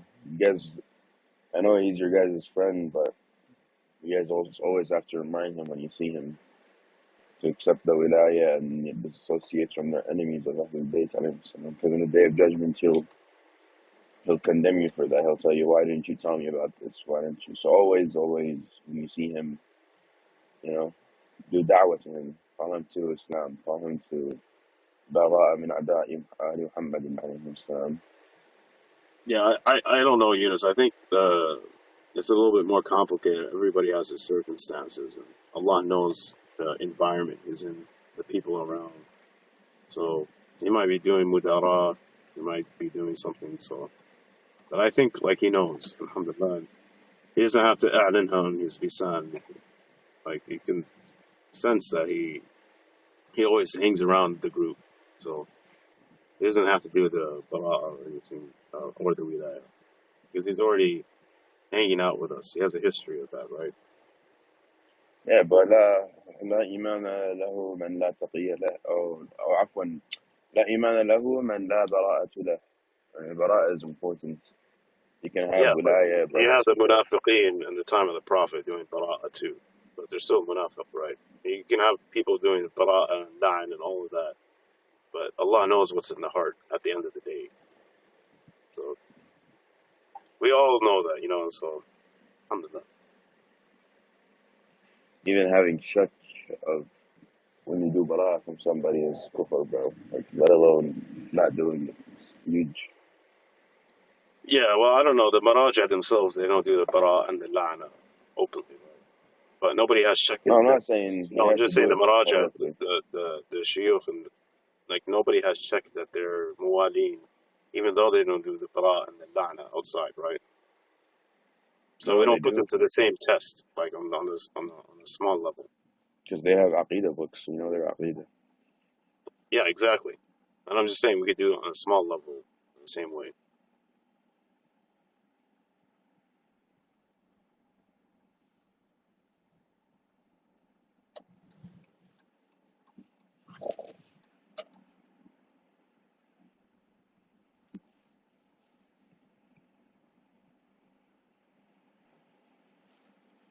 So, just like you can't believe in La ilaha illallah without saying La ilaha. No, I disagree. Yeah, رجل قال رجل من آل فرعون يكتم إيمانه. Right? And you have so many Abu Talib alayhi wa salam. He's katam iman. Yeah, I don't disagree with that. You could do catch some of your iman. I don't think he needs to here.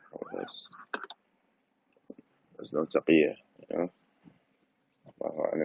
Yeah, I don't know his environment. I don't know what's he in and the people around and which country he's in. So Allah knows what's happening around him.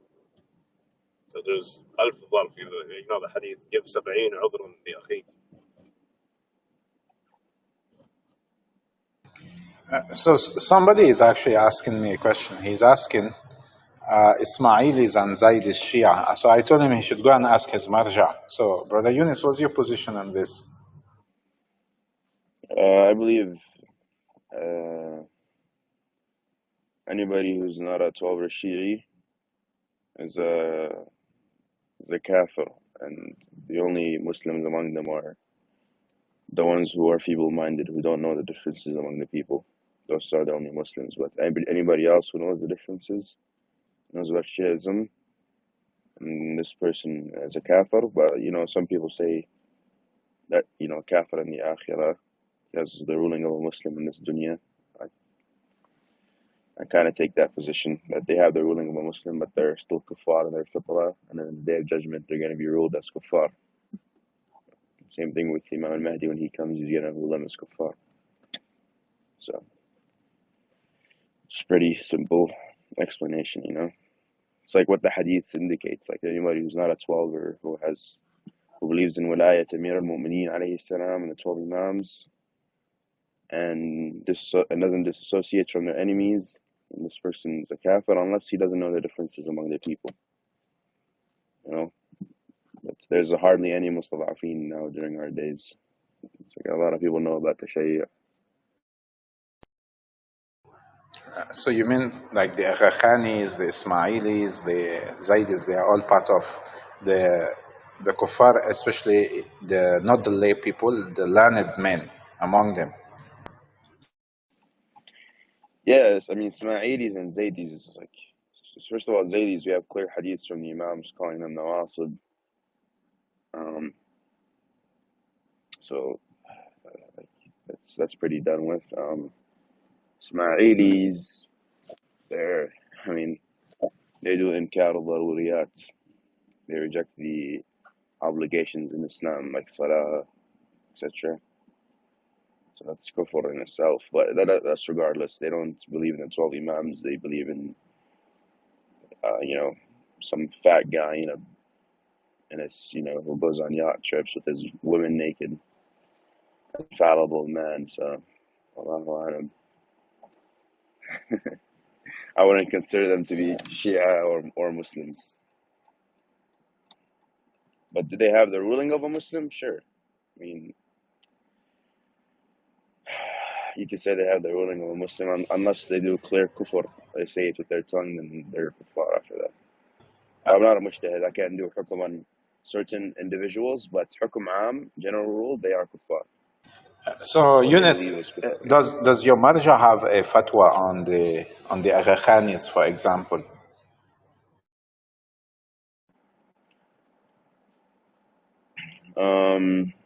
I don't know. I gotta see. Allahu A'lam. Yeah, if you can get us maybe a fatwa from Ayatollah Sadiq. What do you believe, Muhammad Raqib? Well, honestly, the Ismailis themselves are like, very diverse. Like you have, I think, several groups among them. So not all of them are Agha-Khanis. Now, in respect to the Agha-Khanis, I would need to actually, specifically have a fatwa on them. Like, for example, there is a fatwa from Sayyid Sistani, Ayatollah Sistani, on the generality of Ismailis, and he considers them, to be Shia because they believe in 6 of the Imams. But now, somebody actually drew my attention to this point. He said when Ayatollah Sistani, he is actually talking about Ismailis, he is not talking about the Agha-Khanis, because even within the concept of, or within the designation of being an Ismaili, they may not actually fit into this designation. They are better off described as Agha-Khanis. So on this issue, I really cannot, give my opinion, except, even though somebody, like I was saying, somebody like drew my attention that no, Sayyid Sistani might actually, because the person himself is just explaining from, just from how the person thinks. The Ayatollah Sistani is given a fatwa on the generality of Ismailis, not specifically on a group that actually denies the Sharia. Because if you deny certain tenets of Islam which are established, then definitely that is kufr. So it's not the same thing, for example, if somebody doesn't pray. In this case, no, it's not like they don't only pray. No, they believe the prayer is actually not required the way it was instituted by the Prophet. That's number one. And also, are they Ahlul Qibla? This is a very vital point, because, I came to know, like, they don't turn towards the Kaaba in Mecca. They actually face their Imam in Portugal, their so-called Imam in Portugal. So, it will be interesting, to get a scholarly position on this. I really don't know. That's what I would say. I don't know for sure, like, what the ruling would be.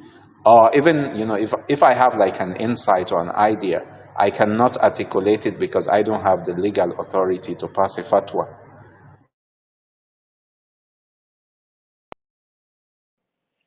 Yeah, I mean, it's like I said, like general rule, like anybody who's not a 12 or Shi'i, and doesn't disassociate from the enemies of Ahlul Bayt, this person's a kafir without a doubt. Like Ismaili believes in six, Zaydiyya, you believe in, what was it, five, right? Go up to Zayd ibn Ali. Yeah. So yeah, so that's the general rule. Like, and then we can like dispute whether they have the ruling of a Muslim or not in this world, but without a doubt they are kuffar in the akhirah. That's for sure. I mean, no one would disagree with that. I think all Shias agree about that. What they would disagree is about, whether they have the ruling in this world or not, even though they're still kuffar in their fitrah. Allahu a'lam.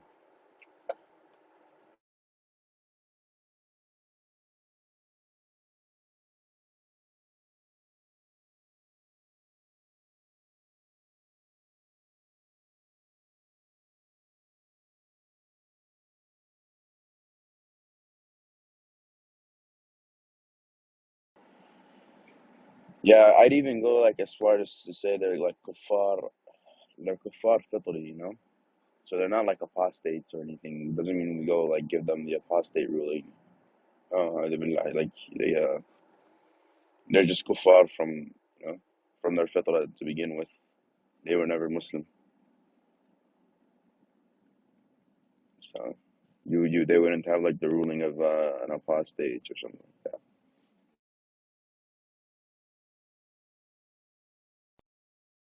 Hassan, what's your position on this? Or any of the two Hassans? Or the three Hassan? Oh, we have three Hassans here. MashaAllah.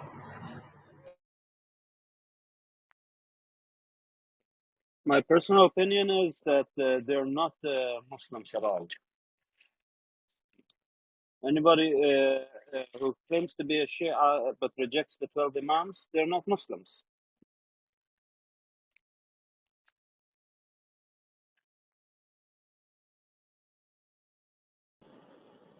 My position is the same as I'll first say whatever the Ahlul Bayt alayhi salam say. I will say with, and if I'm going against them, may Allah and them forgive me. So, but if they're a mustada'afin, and this is to Allah and the Ahlul Bayt to see their circumstances. But if they're not, and they're a jahid, after the hujjah has been qa'im on them, then they're kafir. But I can't, generalize. So I'll leave it to the Allah and the Ahlul Bayt alayhi salam. Hukum is for them.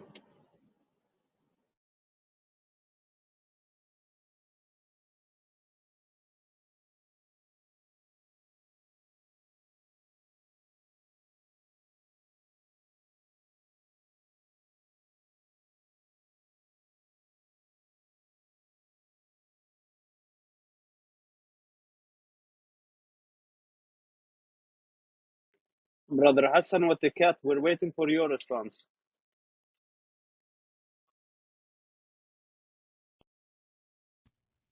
Oh, I'm sorry. I missed the topic. I didn't. I just joined like a minute ago. Brother Hassan with the cat is not a Shi'i himself.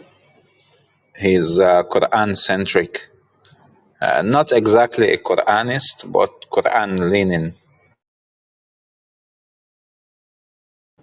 Yeah, I'm sorry. I'm driving, so I heard a little bit of what you said, Hassan and Muhammad, about the cat. Maybe I heard you guys wrong. No, there is a brother on stage. He has a picture of a cat. His name is Hassan M.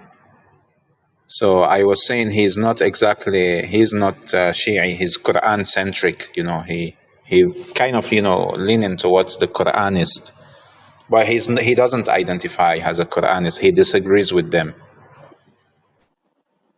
Oh, okay.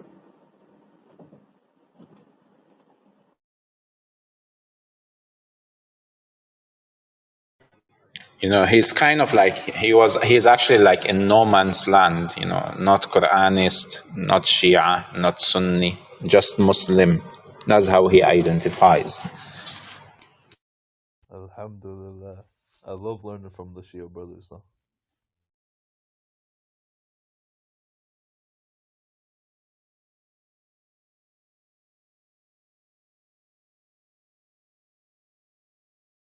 So what exactly do you disagree with on Shia Islam, Hassan M? I don't know enough really to say I disagree with too much of it. Maybe the infallible imams, depending on how some people understand it. But I've heard some people describe it in a way that I could agree with.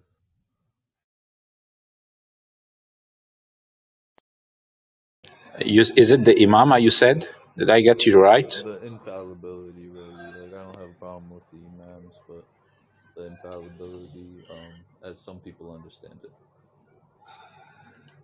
So what understanding do you have on infallibility? Like, what exactly do you understand on infallibility? So I've heard like two positions. I've heard like some people push the position that like they don't make any mistakes or like small sins at all, and then I've heard some people say that they make perfectly justified religious rulings and they're infallible in their like religious rulings. The second one I wouldn't have a problem with as much as the first. So the second, so you believe they are capable of making mistakes? Is that what you're saying?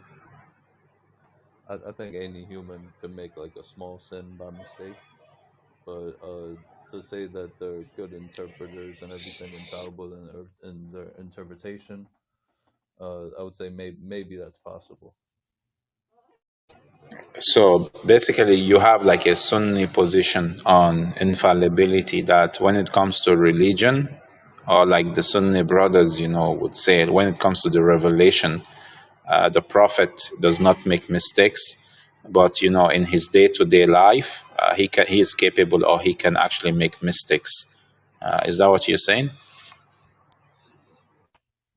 Yeah, but I wouldn't say any like major sins or anything like that. Like God will never choose a prophet that was a sinner, like in a terrible way. Like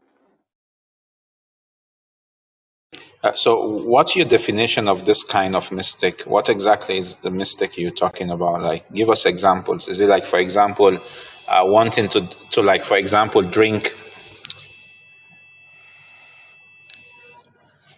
Is it, for example, wanting to drink like maybe a glass of coffee and then he mistakenly, drinks a cup of water instead?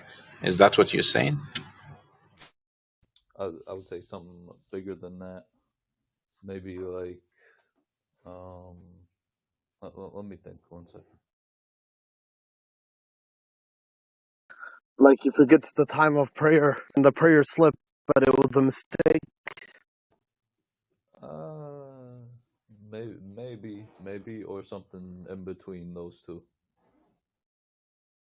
Because, well, yeah, sure, we'll go with the prayer example. Maybe he made his prayer 10 minutes late. Who knows? Hassan, Akhi, are you listening to what he's saying? Yeah, I can hear it partially because I'm driving on the freeway, and the connection. I mean, the volume is like he's very far away from my phone. I'm trying to catch what he's saying, but with a lot of effort. So Hassan, would you say it's possible, yeah, that Allah subhanahu wa ta'ala could protect Salam. that Allah subhanahu wa ta'ala could protect somebody from sin completely? No. If you listen to what he said he believes that they don't commit sin. This he said that they are not sinful. In other words, this is very important, a very important belief. He's saying that they don't commit sin at all, but they are capable of committing mistakes. Now, the example that Hassan, actually gave, like for example, the issue of missing the prayer. If you miss your prayer, because it's your responsibility to pray. If you miss your prayer, it can be, in some ways, it can be a sin. So the issue of forgetfulness, for example, forgetfulness and maybe personal choices, been kind of like, committing. So he's actually claiming. So in other words, they are human beings. This is what he's saying. Brother Fulan, assalamu alaikum. Alaikum salam. Akhi, can you, because our brother here, Hassan M, our brother with the picture of the cat, so he's saying he doesn't believe the prophets can actually sin, or the imams can actually, commit sinful acts, but he's saying, they commit like maybe mistakes or errors. So how would you explain it to him? Like my example of Imam Ali with Muawiyah, it can be argued that Imam Ali alayhi salam did political mistakes. Was how to say that in English? Smart in a negative way. He was more political and ready to do sinful acts, treacherous acts. Imam Ali was not ready to do them to gain victory. And that could be considered as a political error from someone who is looking at it from the outside. But of course, since that political error could lead to, like, that political move could lead to sin, so he could not do it. So I think, they are for sure cannot sin. So whatever they do cannot be considered as a sin. But for errors, I think that they can mean what someone else could consider an error. But for them, it might have been a way to avoid sinning, or because they cannot sin, what they did might look like an error. If that makes sense. Not quite. I think it's a contradiction that you just presented here. He was saying, that Muhammad, makes sense. I'm not gonna lie. outside it looks like a mistake. The way they operated, they were always truthful, but to those who analyze it in a particular set, like if Imam Ali he would have done this, and the scenarios would have made him stay or have stability, etc., etc., etc. But he's not saying it from the Imams, he's saying it from the, which is a bit. If I think you have to hear it more to see what he's saying, but he's not saying. No, I don't disagree with what he said. The way he sounds like maybe do certain things that can lead to sin. In other words, the Imam, he is not treacherous. So he, from maybe. The Imam is capable of outwitting and outsmarting Muawiyah, but the Imam Ali said that path. He could do that. He said if it wasn't true, he would have taken that path. But it's something like he goes with the Sharia all the way, the Prophet's way. Sallallahu alaihi wasallam. Assalamu alaikum. Wa alaikum salam. So, brother, sorry guys, brother Hassan, akhi, when it comes to like personal decisions, we have what is known as tark al-awla. Tark al-awla means leaving the less, or taking up the less favorable position or making the less favorable decision. Outwardly, this, from the appearance, this can look like a mistake. But since you consider that this is actually not a sin, they do not commit sin, then we are fine with this. They don't commit any sin. But when it comes to decisions that do not amount to sin, we have an explanation which we give under the title, of Tark al-Awla. So, for example, like drinking coffee instead of drinking juice, for example, or going somewhere instead of staying back.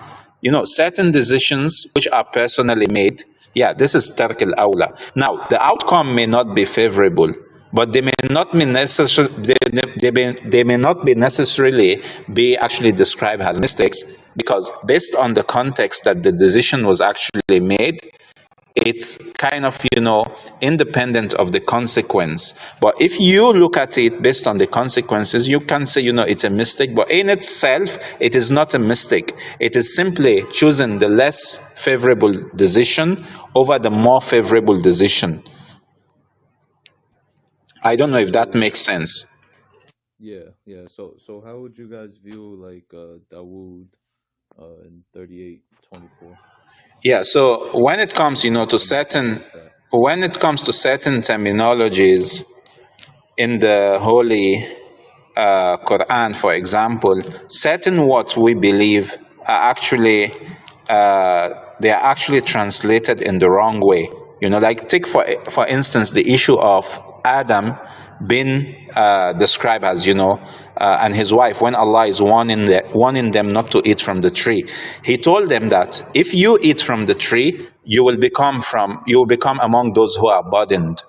Now, Adam alayhi salam is not been told, that if you eat from the tree, you will become an evildoer. That is not, what Allah subhanahu wa ta'ala is actually telling him. Instead, the word here, zulm, it comes, from someone who is overburdened. So it's Allah is actually telling him that when you eat from this tree, you will actually be expelled from the paradise and you will be overburdened.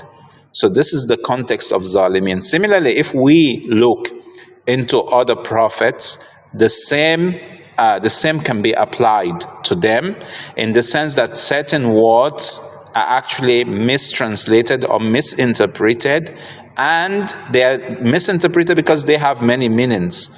They have many meanings, and the least favorable has actually been chosen, and either sin or major mistakes or minor mistakes have been attributed to them. Now, if you check this link that I've pinned from Wiki Shia, abandoning the better, Tark al-Awla. So you're actually leaving what is better, you're going for what is less favorable.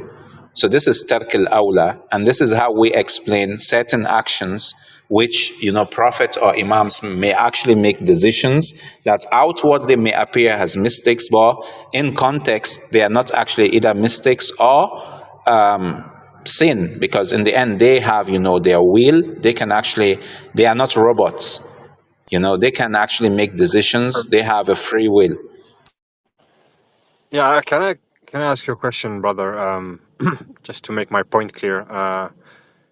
Let's imagine I'm doing like a thinking exercise. Let's imagine one of the imams is alive, or the Imam al-Mahdi is alive today, and he's heading a state. Let's say he's heading the Islamic Republic. And would you think that every single, so we live in a complicated world, right? Complicated economics, complicated foreign politics. Would you say that every single decision he would make would be the perfect decision for the economy, for the foreign policy, for everything? Or would you say he would rule as an imam, and every decision he makes would be made with the righteous intent and with the guidance from God to achieve justice, etc., but not necessarily the right decision for economics, for foreign policy, etc., etc. I'm just speculating here, so there is no right and wrong. Again, like I said earlier, like if you want to judge certain decisions based on the consequences, I think then you mix in two, separate issues entirely. So if you want to mix them up, then it's problematic. Like, for example, what you have in, I think, Sunni hadith in regards to, famine, that the Prophet actually advised a companion to actually make like the wrong decision when it comes to planting crops or something like that. It relates to farming, more or less. When the outcome of the decision or the advice actually came out negatively, the Prophet, told them, that, like, he's not specialized in this field, so you cannot blame me. This is more or less, you should blame yourself. So in this sense, you're actually looking maybe at the consequence. But now, of course, I wouldn't believe, the Prophet will actually give the wrong advice. If Imam Mahdi alayhi salam is going to take economic decisions, definitely they have to be on superior knowledge. Like, even maybe fallible leaders today, before they make certain economic decisions, it must be based on studies. So how much more somebody who is expected to have ilmul ghaib, he's supposed to be guided by the divine. It will be very problematic, for the divine to be watching, and for certain major decisions to be taken, which will have harmful consequences. So if the consequences are harmful, then definitely, this will call into question, even it will call into question even, the guidance of Allah. And I wouldn't believe, such decisions can be made. Yeah, see, that's I think where we disagree. I don't see imamate as the like a, it almost sounds like a superhero like government, which I don't think it's supposed to be. I think even the government of the Prophet, peace be upon him, and his family, if you look at the Sirah, um, it's not the picture that is depicted.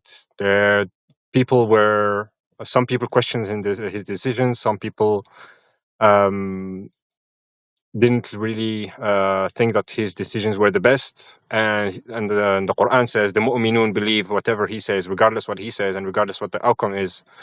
I think what imamate requires from us is complete obedience, regardless of the outcome, because we know that this is just and divine guidance.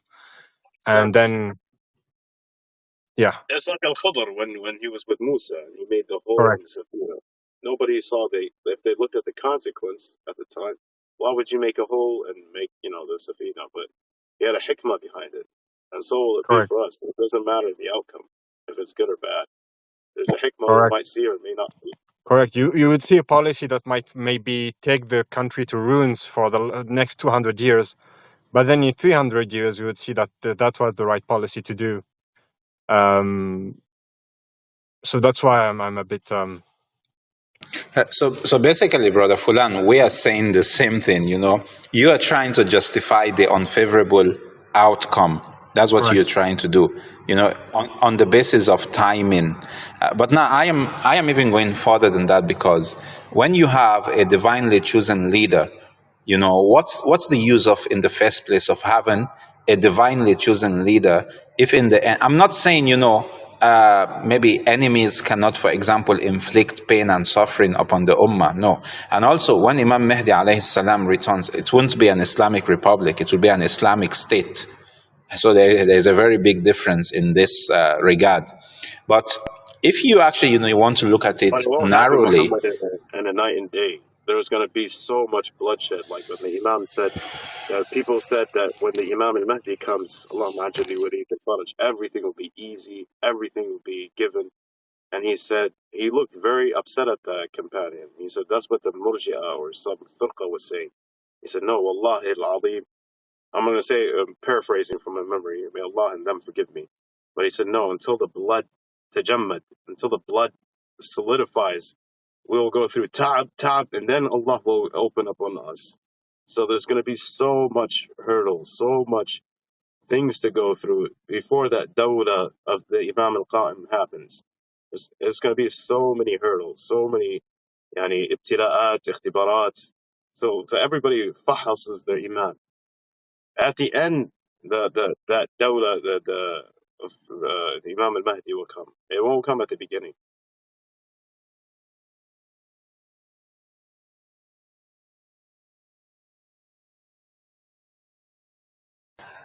So what I was simply, the point I was trying to, drive across,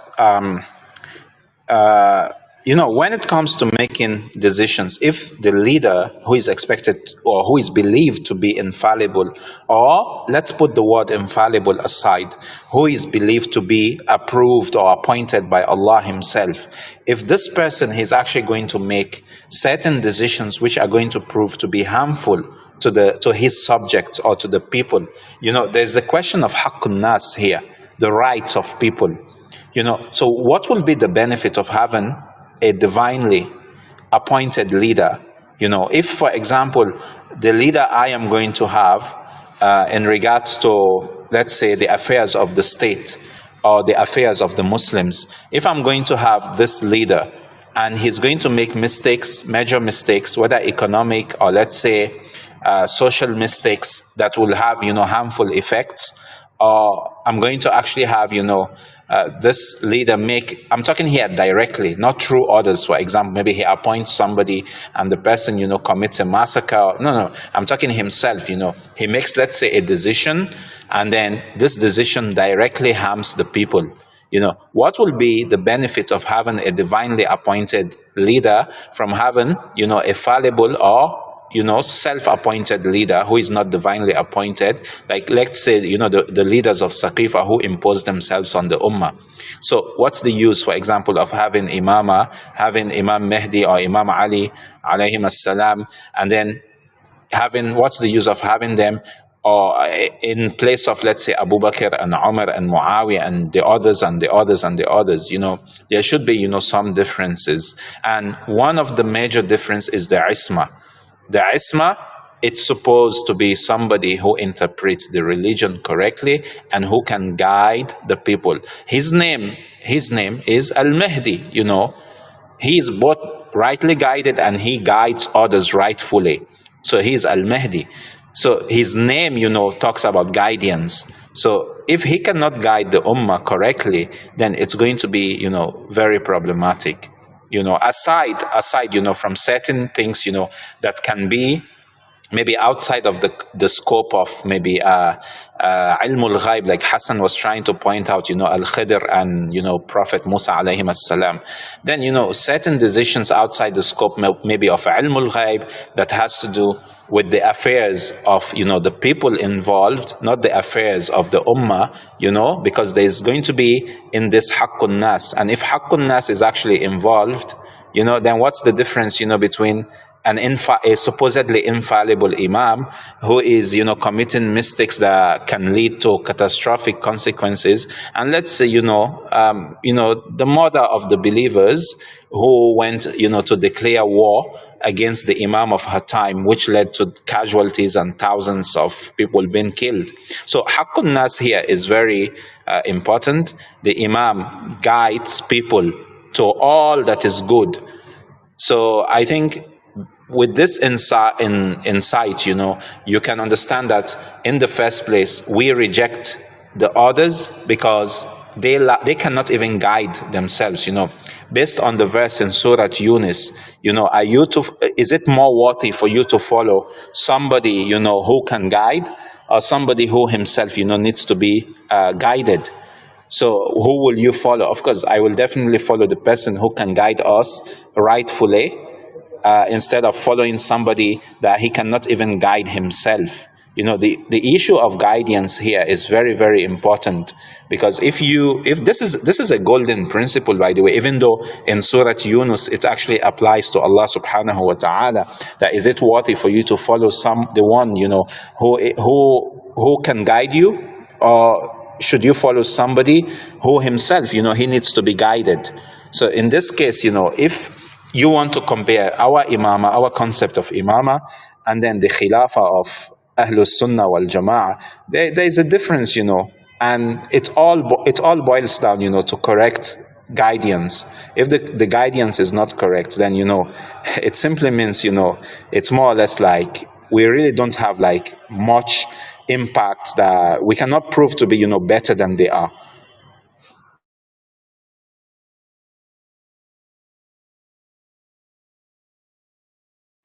Because if you question the concept of Isma, it has implications, on your belief in Allah Himself. Allah will not choose somebody that He will not guide. He will definitely guide the person in all aspects. And even where, certain decisions are left for the person to make, there is always a lesson there. And that's the perfect state it's supposed to be.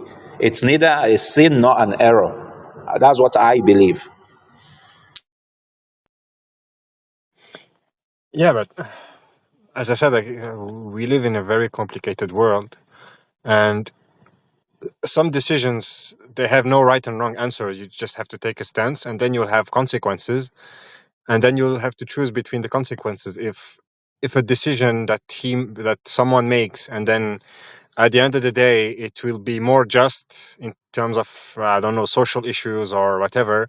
However, it will plunge the economy down, and then you'll say, "Oh, I wouldn't make that decision, or I wouldn't make that differently, or I would have put something in the middle." You would always want to question, and I think the thing with Isma is that you don't question because you know the intent is divinely protected, and you know that there is no corruption, you know there is no hawa, you know there is no personal gratification, you know there is no personal um, there is no personal money involved, or and that's what makes Isma to me um, more important than making the right decision in terms of economical or social or foreign policy. Or like, if you compare two world leaders, I mean, if you compare Macron and let's say Ali Khamenei, you know that Macron will be for sure a better economist. You know, he's a banker, he's a career banker. You know that probably he's a better technocrat if you look at it from a competency perspective. But you know that there is a high probability that he might be corrupted. There's a high probability that he might be influenced by bankers, by financial um, oligarchy. Whereas you would say, yes, maybe Khamenei doesn't have all these competencies, but he has spirituality. He has spiritual guidance from his knowledge, from his ilm, and you wouldn't find these kind of shortcomings in him. And both are fallible, of course. So I would see it like this, if that makes sense. I'm not sure if I think if we start judging someone's decision based on if it's the right decision or not from like a worldly perspective, let's say, I think we'll disbelieve very quickly. Yeah, Well, very true. no. I don't agree with this again. I don't agree because if you want to compare, for example, Ayatollah Khamenei, and you want to compare Macron, they have acquired, these are fallible leaders. They acquired, whether it's their economic knowledge or their spirituality, they have acquired these things, Now, I'm not saying the Ai don't have, individual qualities and merits. They do. Even their suffering, even the trials that they were put through, they prove to Allah subhanahu wa ta'ala that they were righteous and all that. But even you have, some kind of, quote and unquote, some level of isma. Like, I normally give like two examples. Like if, for example, you have a knife in your hand and, you're cutting onions in the kitchen and you have your mother or you have your child beside you, the understanding that you should not actually use that knife to butcher your family members, this is isma. This is some form, let me put quote and unquote, isma. In other words, Allah has given you enough knowledge for you to be able to weigh the consequences, that if you are actually going to take the knife, instead of cutting the onions, you slice the neck of, your family member.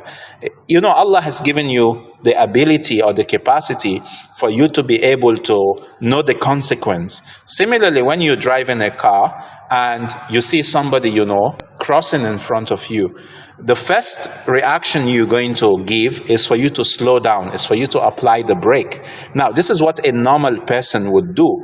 Now, except if you're insane or you're psychologically challenged, and then in the first place, you're not fit to be the driver. So now, compare this to actually an infallible imam. Now the Pardon, infallible Muhammad. imam, he's, Because you have the you say, zahir and you have the zahir and you have the batin. Like the zahir stuff, the ahkam. Like Musa was going on the zahir. Al-Khidr was going on the batin.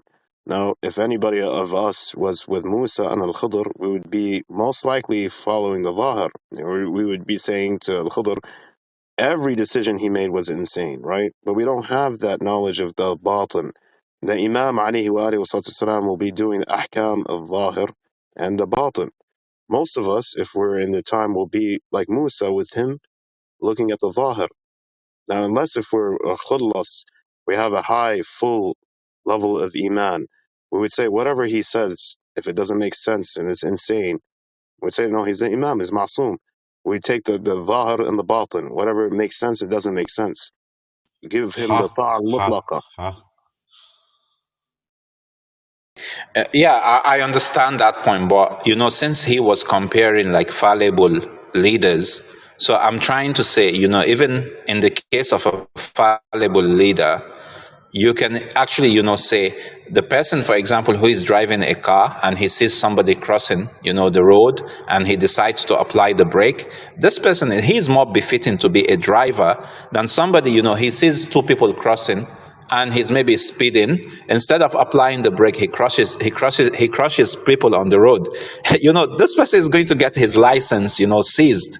So even in the case of our own worldly lives, you are supposed to actually, exhibit some sort of isma for you to actually be given certain positions or certain responsibilities for you to carry out.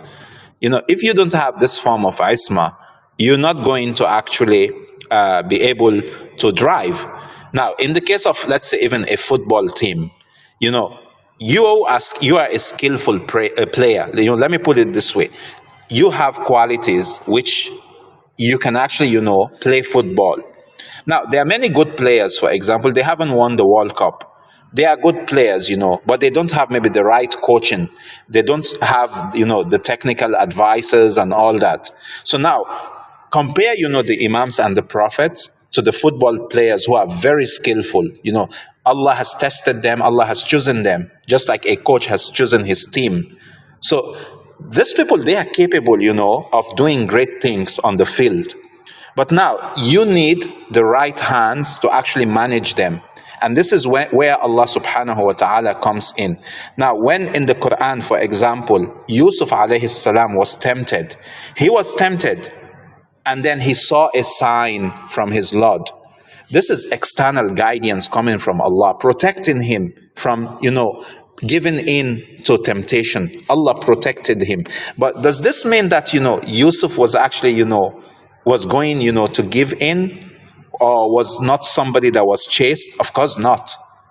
Not at all, He was a good person. Allah made sure that he was actually given the protection that he actually required. So even in our day-to-day lives, if you don't have certain knowledge or certain know-how, you're not capable of performing certain actions. Now, if you want to compare Khamenei and you want to compare Macron when it comes like to making economic decisions, this is on a worldly level. But still, the comparison will still be, faulty, because even these men, they don't act alone. They have economic advisors. So Yeah, this Muhammad, but he economic, was just giving an example. It brings close in one area and it pushes away in others. But it was just a mere example. He wasn't trying to say that it's fully, full proof as an example. It's just an example. yeah, I agree, it's an Yeah, example. like But Imam al-Hassan. the point I'm trying Like, to drive in, Akhi Hassan, sorry for cutting you. The point I'm trying to drive in is just the way, this lead, for example, maybe Khamenei may not be an economist.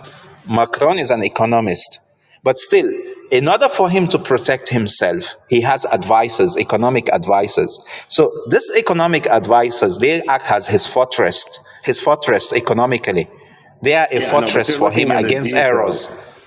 You're looking at the details, Muhammad. He wasn't giving you the details. It was just giving an overview.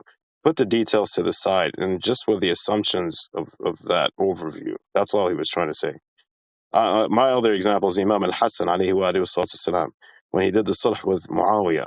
I mean, most of us, if we were in the time of Imam al-Hassan, Allah knows, like, we would have been like his close companions. He said, Ya mudhill al-mu'mineen. How could you do that? Hujr ibn Uday, so many of the close companions gave shak, and they were higher in status in Iman than any of us would ever be. But they had shak in what he was doing. But Imam al-Hassan had so much Brother ilm. Hassan, was Hujr not killed in the time of Imam Ali alayhi salam? Maybe you're right. But there were close companions of Imam Ali in the time of Imam al-Hassan that still didn't obey him. No, Hujr was killed in the time of Imam al-Hassan, right? Because Hujr was commanded to give to stop believing in Imam Ali alayhi salam, and he pointed out saying, you changed Jum'ah, you subbated Imam Ali. So I'm pretty sure he was killed in time of Imam al-Hassan. But just put Hujr ibn Uday to the side. There were so many very close companions of Imam Ali that when Imam al-Hassan came, they started refuting Imam al-Hassan. They didn't give him the ta'a al-mutlaqa. And I'm saying, look, and these are big companions. They're not any normal follower. Well, I don't know if Allah knows if we were in the same time, we be doing the same thing. So inshallah not. I just hope we'll give the ta'at al-mutlaqa, whether we understand it to be rational or not rational, to follow the imams, and whatever they say, go right, jump off the cliff, all the way through, without questioning. I agree. That's that was my point. It's the fact that he's divinely guided. You don't see it in his actions. You don't see it in his decision. You see it through Ness and through the lineage. And then if of course, if you see something going against the Quran or sinning, then that's where you have issues. But like worldly decisions or political decisions or um, monetary decisions are not a criterion to judge Isma. But we do have a history, a seerah, where you can go back and check. And if you can point out political mistakes, economical mistakes that Rasulullah sallallahu alaihi wasallam or Amir al-Mu'minin has done, then it would solve the issue. Because we do have a long seerah where you could look at it and pinpoint where the mistake is. Again, don't forget, the decision is circumstantial. The end result doesn't depend on the decision. Yes, even with Ilm al-Ghaib, it doesn't depend on the things can happen along the way. So the Imam Aslan, he's not asked to deal with Ilm al-Ghaib. He deals with the Zahir. That's his job. But they have the ilm Based on the al-ghaib with them. Like if al-Khudr has that type of ilm al-ghaib, they نعم have بس انت so much more. Like there's no comparison between نعم them and him. بس قصدي There's, بس حسن but we قصدي can't أنا see بس that, like, when Khidr sits with Musa at the end, and he gives him the whole story of what happened. What has reached us from the seerahs is it's a small rays of light, and there's a lot of dhalam around it. Until the imams, were with them, inshallah they can give us more of that rays, but we don't have all of the details of what happened, and we're just looking at what fragments we have. We, Assalamu alaikum. Hassan, Muhammad Rafiq, Alaykum how are you? assalam wa rahmatullahi wa barakatuh. Wa alaykum assalam. Yeah, I the last. first of all, it's been a long time. Wa alaikum I've salam. actually not been well, but please pray Walaikum for my health. salam. But I Alaikum just wanted salam. to quickly say something on what Brother Hassan was saying. And you hear this a lot from uh, the Shias sometimes. Well, sometimes that a lot of the companions went left, right, and what will we do, and blah blah. No, we will follow the Imam. This is very simple. Uh, the people that were companions of Imam Ali, and then some of them became companions of Imam Hassan. They were not Shias in the sense that we are, where we believe that the Imams are infallible. Whatever they say, we have to obey. They were not like that. They were basically coming out of this bastardized version of Islam created by Umar and Abu Bakr, and they believed some of them didn't believe in Abu Bakr and Umar, so but most of them did. Most, even Mukhtar Sakfi, they were not Shias. They were believers of Abu Bakr and Umar. Now, a lot of them didn't like Usman because Usman was very blatantly corrupt. But the Sheikhain, everybody loved. And so there were very few that really knew about the infallibility of the Imams at all. So, we shouldn't be dissuaded by the Shias of Imam Hassan. The word Shia at that time is not the same Shia as we are.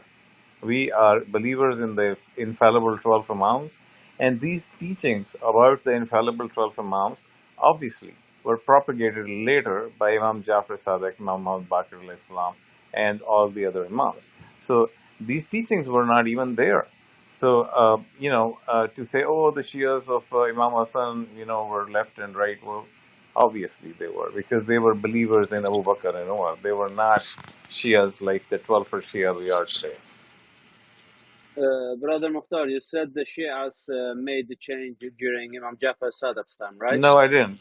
I said that the teachings about the Yeah. infallibility of the Imams, the teachings of the Quran, the teachings of the Salat, these were not done by Prophet Muhammad. Prophet Muhammad basically gave us the Quran and left.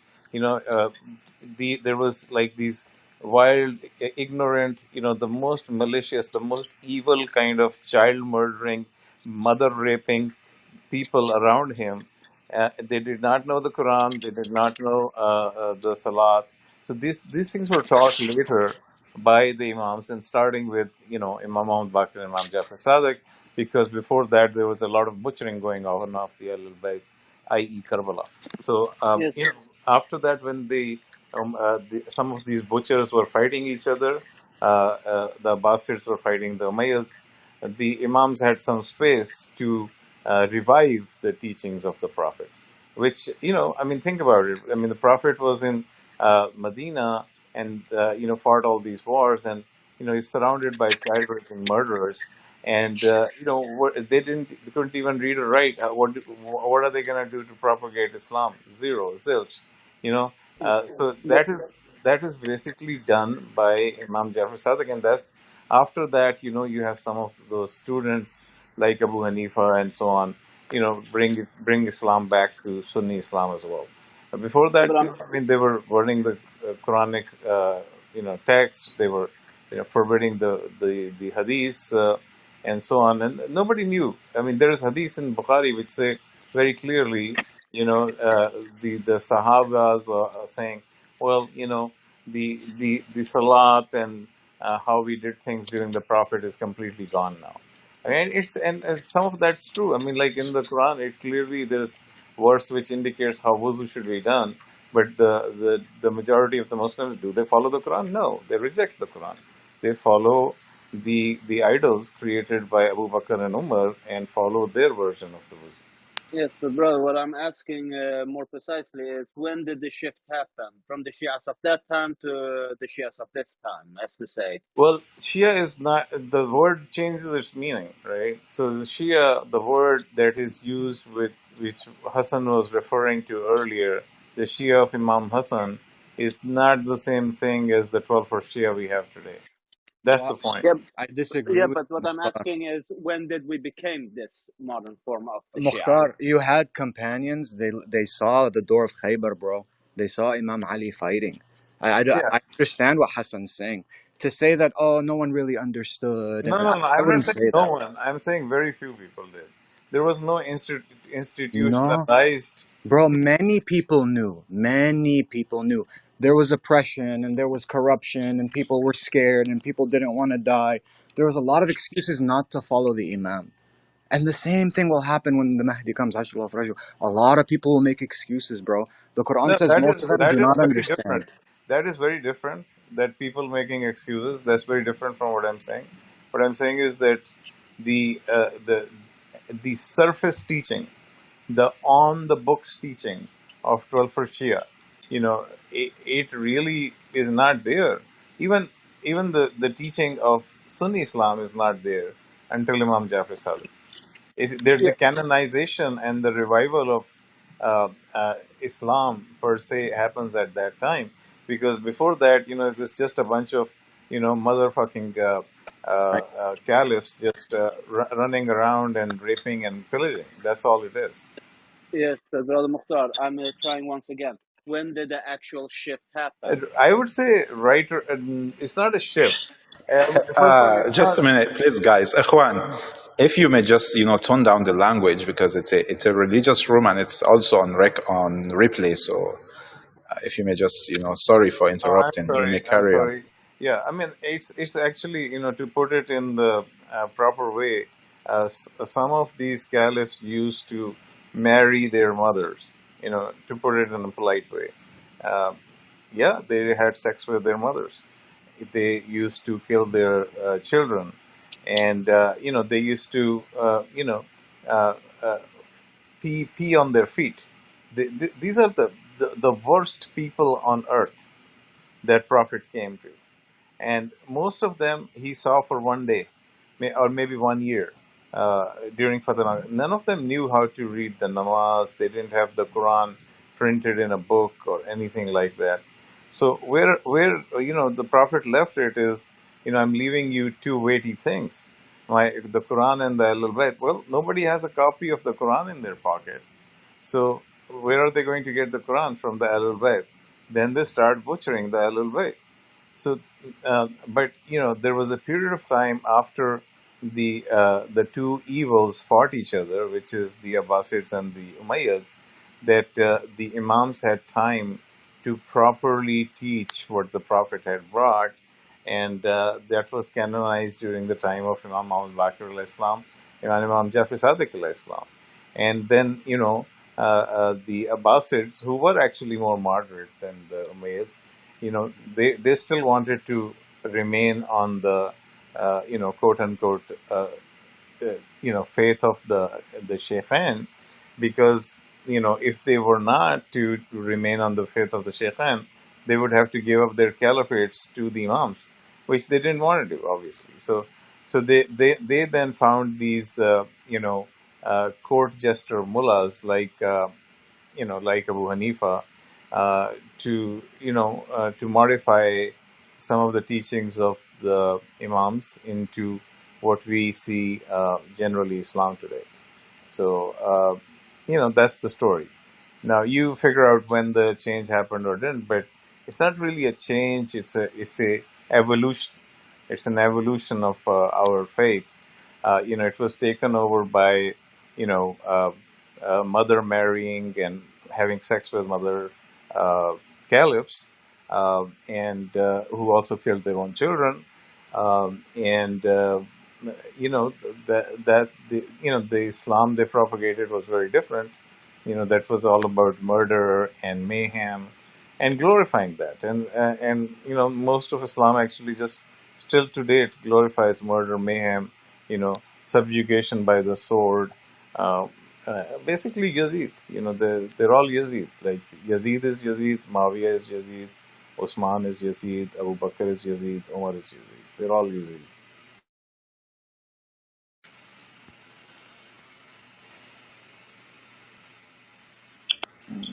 Thank This you. was up to notch. Before we continue, has anybody in this room blocked Yusuf?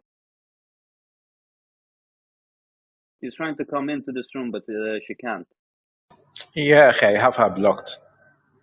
Oh, okay.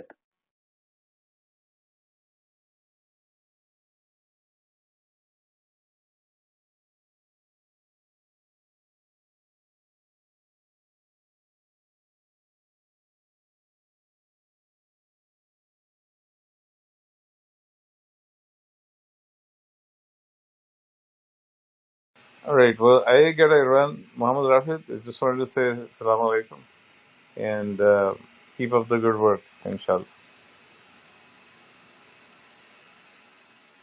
Walaikum assalam, Mukhtar. This was. I just wanted to. It was funny because Muhammad, you said أولنا Muhammad yesterday. أوسطنا Muhammad آخرنا Muhammad. And this guy said أولهم Yazid. He used the same. Yeah, he has very interesting analogies. Yeah, he just upped the bara a whole new level.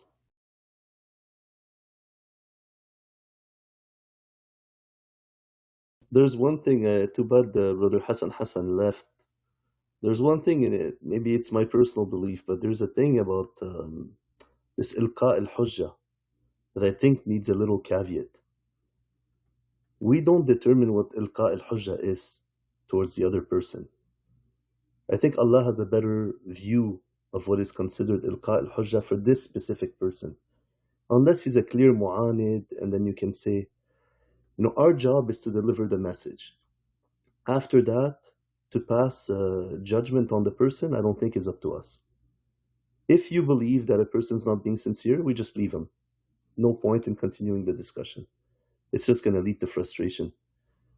But to say, for example, and I think this was related to the previous talk, to say, if this person has received ilqa al-hujjah, yeah, this is very vague as a statement.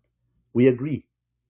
But who determines whether that hujjah has been delivered based on this other person's circumstances? That's up to Allah subhanahu wa ta'ala. This is where we need to draw the line. Nahna, in our takfir, quote unquote, that practically this immense Jannah was created for 20 people. شوي شوي يا شباب. And that's my opinion. Let's just be a bit more careful. Do you know what my opinion is when it comes to Imam Mahdi? That it's possible that a sin can't be a sin. For example, if Imam Mahdi had to guide those who worship Shaitan,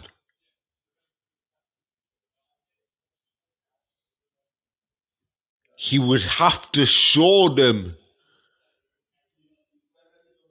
by doing the things that they do that it's possible to reach forgiveness from Allah subhanahu wa ta'ala. Therefore not making it a sin. Because a leader leads by action. So for example, if because we all know those who worship Shaitan are looking for Imam Mahdi. They're trying to find him. They want to destroy him. They want to put the light out of Allah subhanahu wa ta'ala. So if Imam Zaman was to go through what they've been through in action,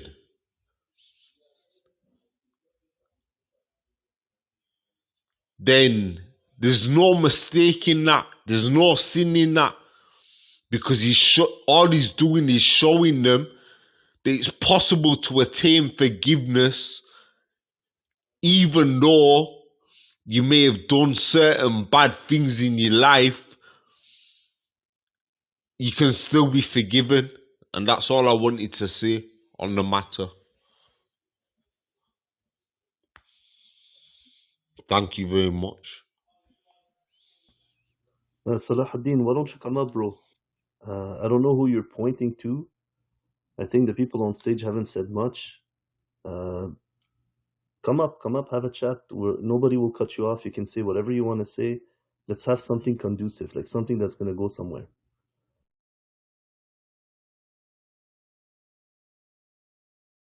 Yeah, I'd like to hear about these companions that put their life on the line.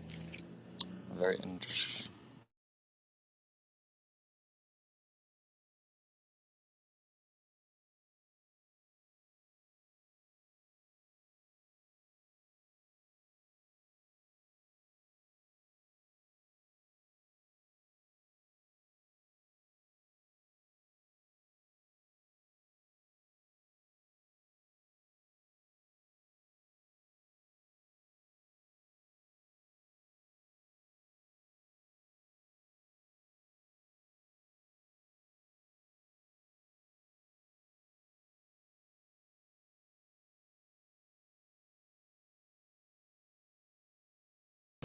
The Shia narrative, bro. I don't know.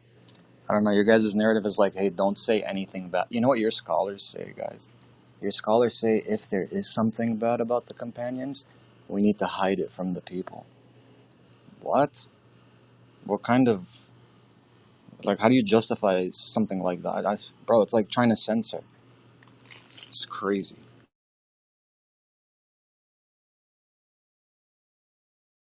Yeah, so you know the difference, Salahuddin, is we say every historical character should be put under the microscope, and then we'll go from there. You want to give a blanket statement, a blanket approval to all the first three generations. No, let's say the first generation. Let's say the Sahabas only. And then the other ones you also regard extremely highly, no problem. At least you can apply Jarh and Ta'dil on them. But the first generation, you just want them to all be in heaven and no questions. على شو? احنا we're saying بالعكس. We've heard these stories. Let's put them under the microscope, no matter who they are. Companions of Imam Ali or companions of the companions that you hold dear. Let's all put them under the microscope. Should they be trustworthy, we'll take their accounts. Should they not be, we'll point it out. It's just being just. And you guys literally have companions who killed other companions. So it's like, what? The murdered and the murderer are both in heaven? What kind of religion is this? But Hamza, no, he's making a statement that we didn't even mention the companions. He's saying you guys are relying on the nobody mentioned the companions. I didn't. You didn't. So he's just going on about something. We're saying, if you have something you want to share, please come up. You will not be interrupted. We'll let you speak. But that wasn't even the conversation. We never mentioned the companions.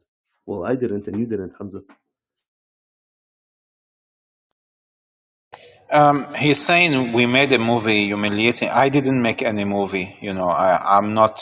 I didn't fund any movie. I'm not an actor, so I don't know what you're talking about. Well, anyway, we cannot be conversing with somebody who is hiding in the audience. If you want to speak, come on stage and feel free. Nobody will censor you. But if you want to hide in the audience and be throwing claims or accusations left, right, and center, then that's your problem.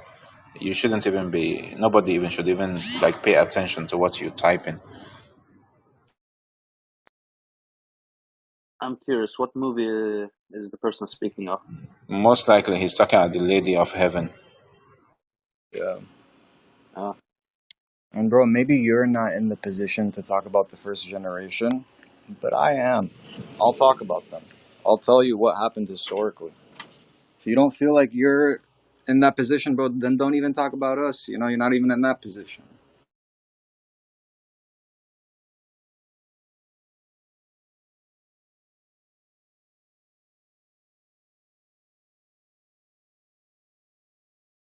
Sorry, is anybody on stage blocking Yusuf? Because I don't think I'm the one anymore, and she can't enter into the room. Guys, please don't Dr. talk. Khalil, salam alaikum. Don't talk about history because, according to Salahuddin, that can justify why Sunnis can kill you. All right, please.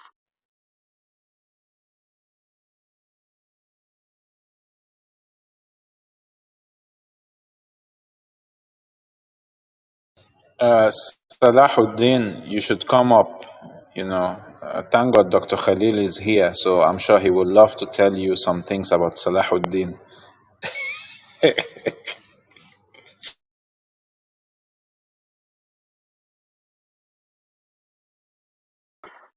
Salahuddin al-Ayyubi, he got angry that his son was learning from a mystic. Right? He wasn't this like Salahuddin, so he killed his teacher. Salahuddin, the extremist.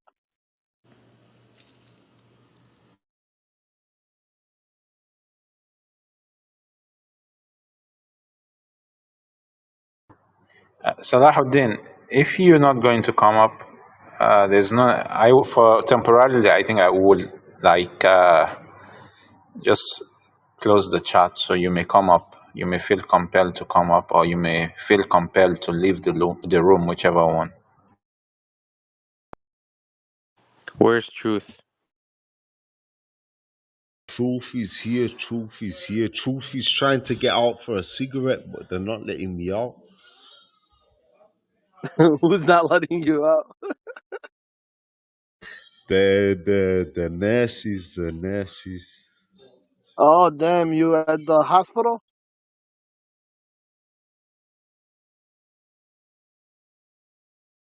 What are you doing at the hospital?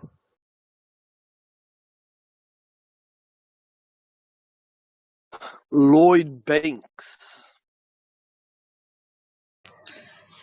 Lloyd, what school of thought do you follow?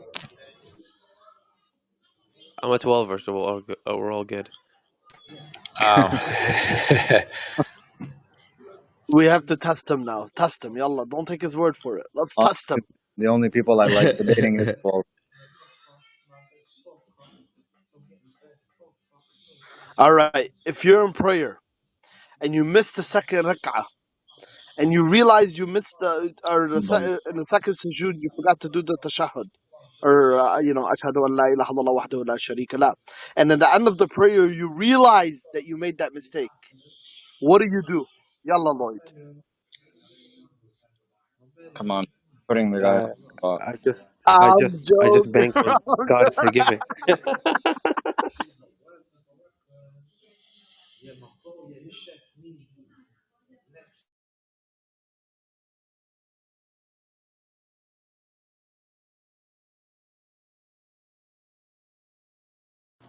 Hassan, what do Sunnis say about something like that? Do they have rules like we do? Wallah, man, I'm still trying to perfect ours. I don't look into their fiqh, to be fair, so I don't know. I don't know their fiqh. I just know what Ahlul Bayt taught us.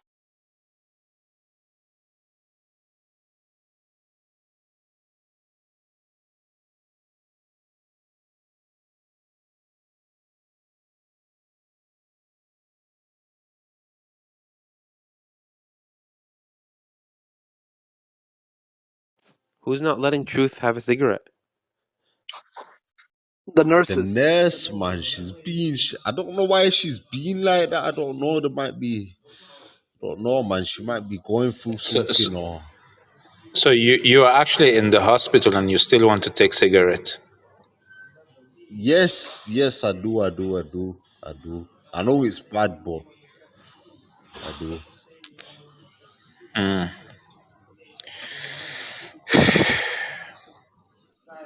Life can be stressful, you know. So cigarettes can sometimes help. I know what you mean. I once brought an argila into the hospital. You want what? Argila, shisha, kalyan. Oh, cool. I think smoking is a very bad habit, and I don't believe somebody who is devout should be doing it. I'm not saying if you're doing it you're not devout. I'm saying you shouldn't do it. That's why I think it's the best thing not to do it. Whether I it is agree. shisha or cigarette or cigar or whatever. Muhammad, I I sell it. agree. Don't tell people that. I need to make money. Don't say that. Your own is kosher, so it's halal. I agree. You shouldn't do it. I agree. Let me do like Abu Huraira, Hassan. I will do like Abu Huraira for you in respect to the onions. Okay.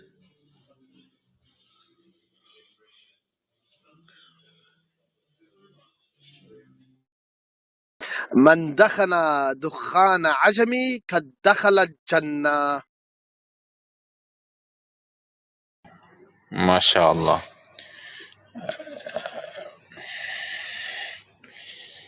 Assalamu alaikum, brother Unknown, Khalil, again Lloyd. I don't know if I'm missing anyone. Assalamu Muhammad, alaikum, everyone. wa Wa alaykum alaikum assalam. assalam wa Muhammad, rahmatullah wa barakatuh. where do they get this understanding that because they were around the Prophet, we have no right to even judge them on anything? Like, where does that It's mentality come from? Even if they killed 40 it's people, they like were yeah. drunkards. Like, where did they get this from? The Khalifas So instituted it as propaganda, but it worked. No, no, no.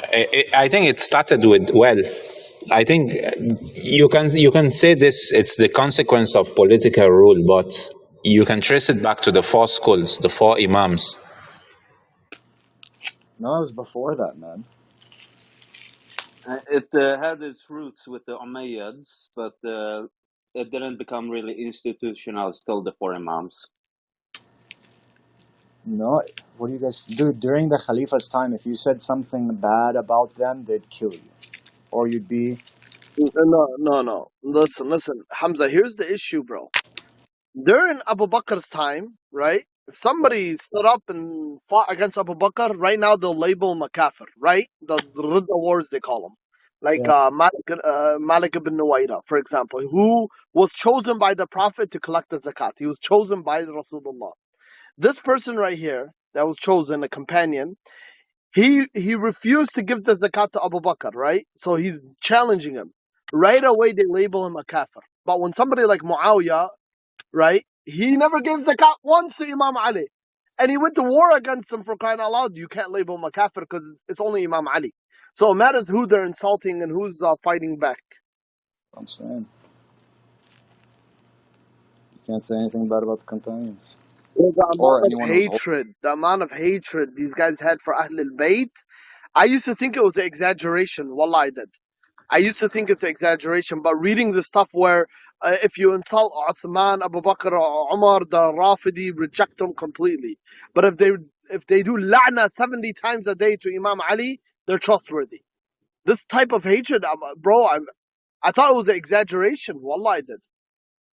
I don't know about that. I haven't heard that. Lanat on Imam Ali 70 times Yeah. and Bro, it was instituted for more than 70 years. swear Yeah, down. so in their books, Truth, when they're, their ilm al-rijal science, when they're describing certain characters, there's certain khawarij Yeah, and nawasib that are in their chains in Bukhari and Muslim. When they're putting their yeah. attributes, they say this person hated Ali and would curse him 70 times a day, but trustworthy. Subhanallah, subhanallah. These people, man, these people.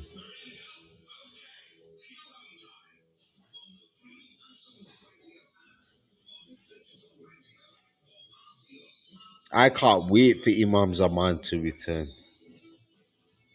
Seriously. Inshallah.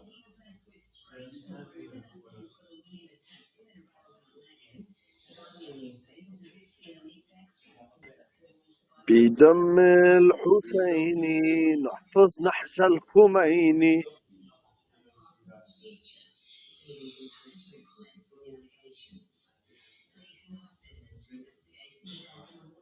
In fact, wait, sorry, 2 seconds. Sorry, let me mute.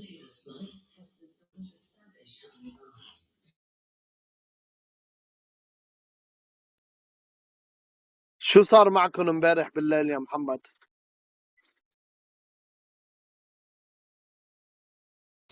Bro, that was pointless last night. Oh, with I don't know. Rashad, yeah. No, not with this. Oh, I left. Too many people are... I don't know, man. Too many subjects are being brought up. I don't like debating like that. Yeah. You got a person bringing up a random verse, and then a person bringing up a random hadith, etc. Other person brings up a new subject. It's like, bro, there's one of him. Like, come on.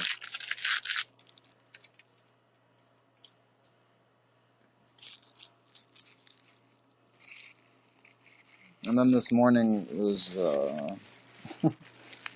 Ali Baba's back. I don't know if you knew. Yeah, I know.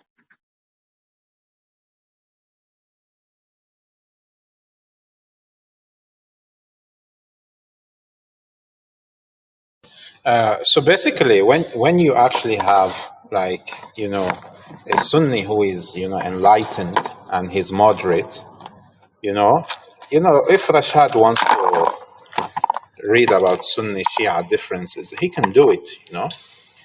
He's not waiting, to come to Clubhouse or to come on Clubhouse for somebody to influence his Aqidah. Now, I'm not saying we can't hold discussions with him, but since he's friendly and more or less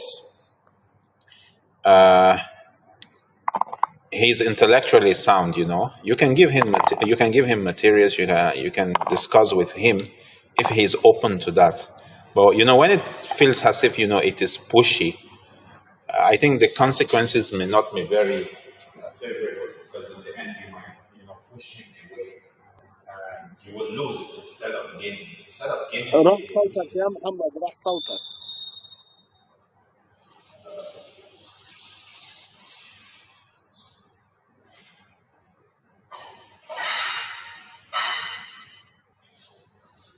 Muhammad, Can you hear me? your voice is far away. Can you hear me now? Still a little bit far. Wait, I was down.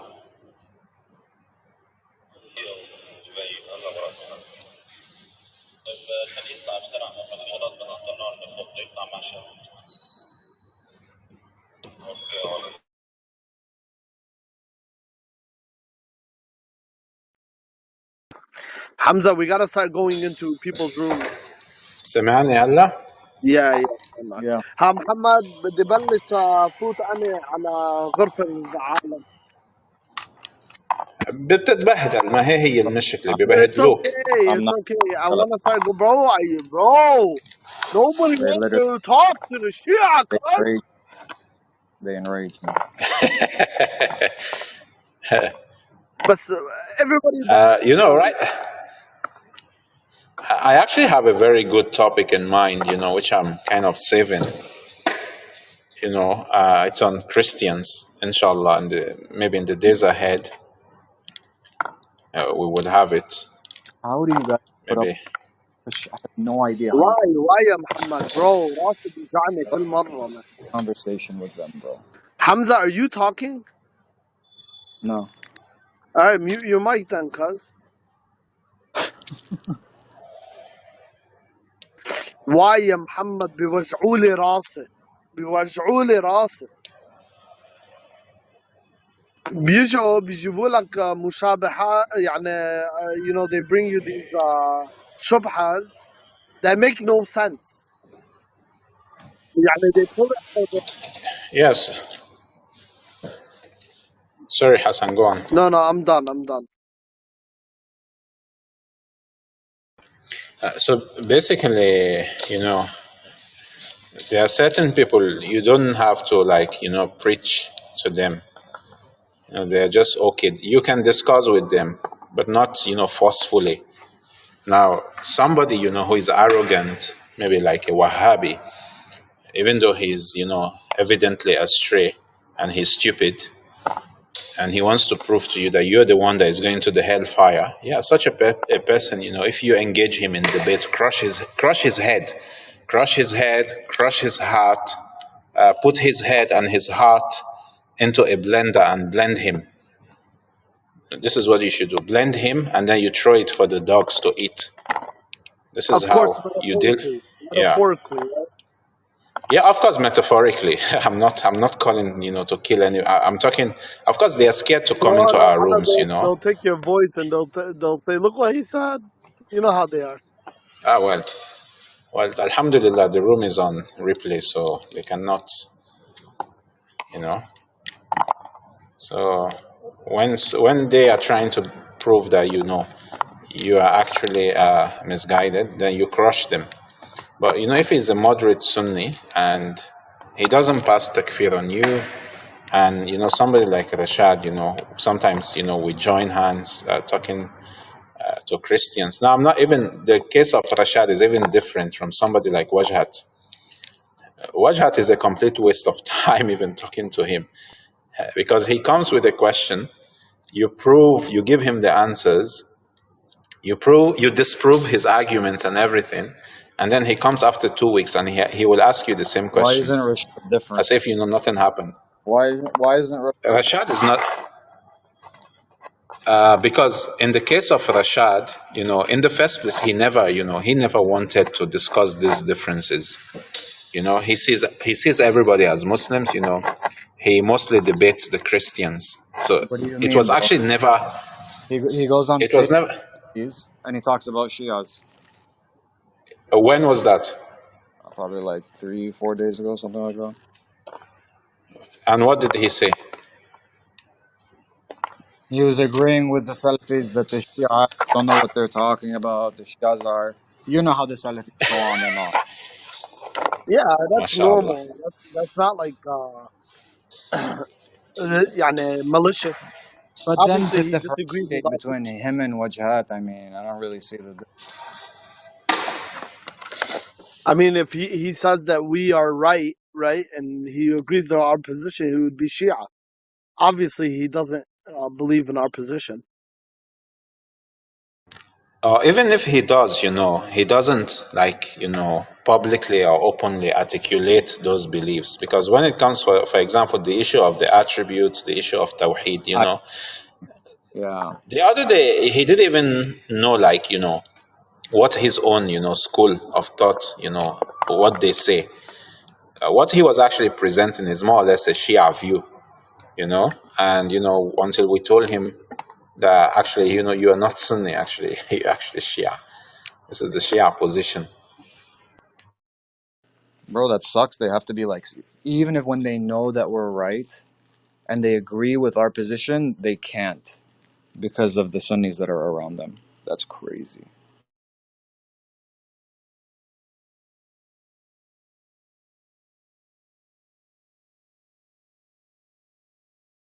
شو حسن نولع نفتح غرفة من المسيحية؟ Oh yeah, I'm in, baby. طيب يلا بسم الله. Let's end this What's and you should be ready, title? huh? What's the title? I will put you in suspense. It's 2 minutes suspense. You will see it when I open it, inshallah. Oh, okay, no problem. Yeah. Assalamu alaikum then. Wa alaikum assalam.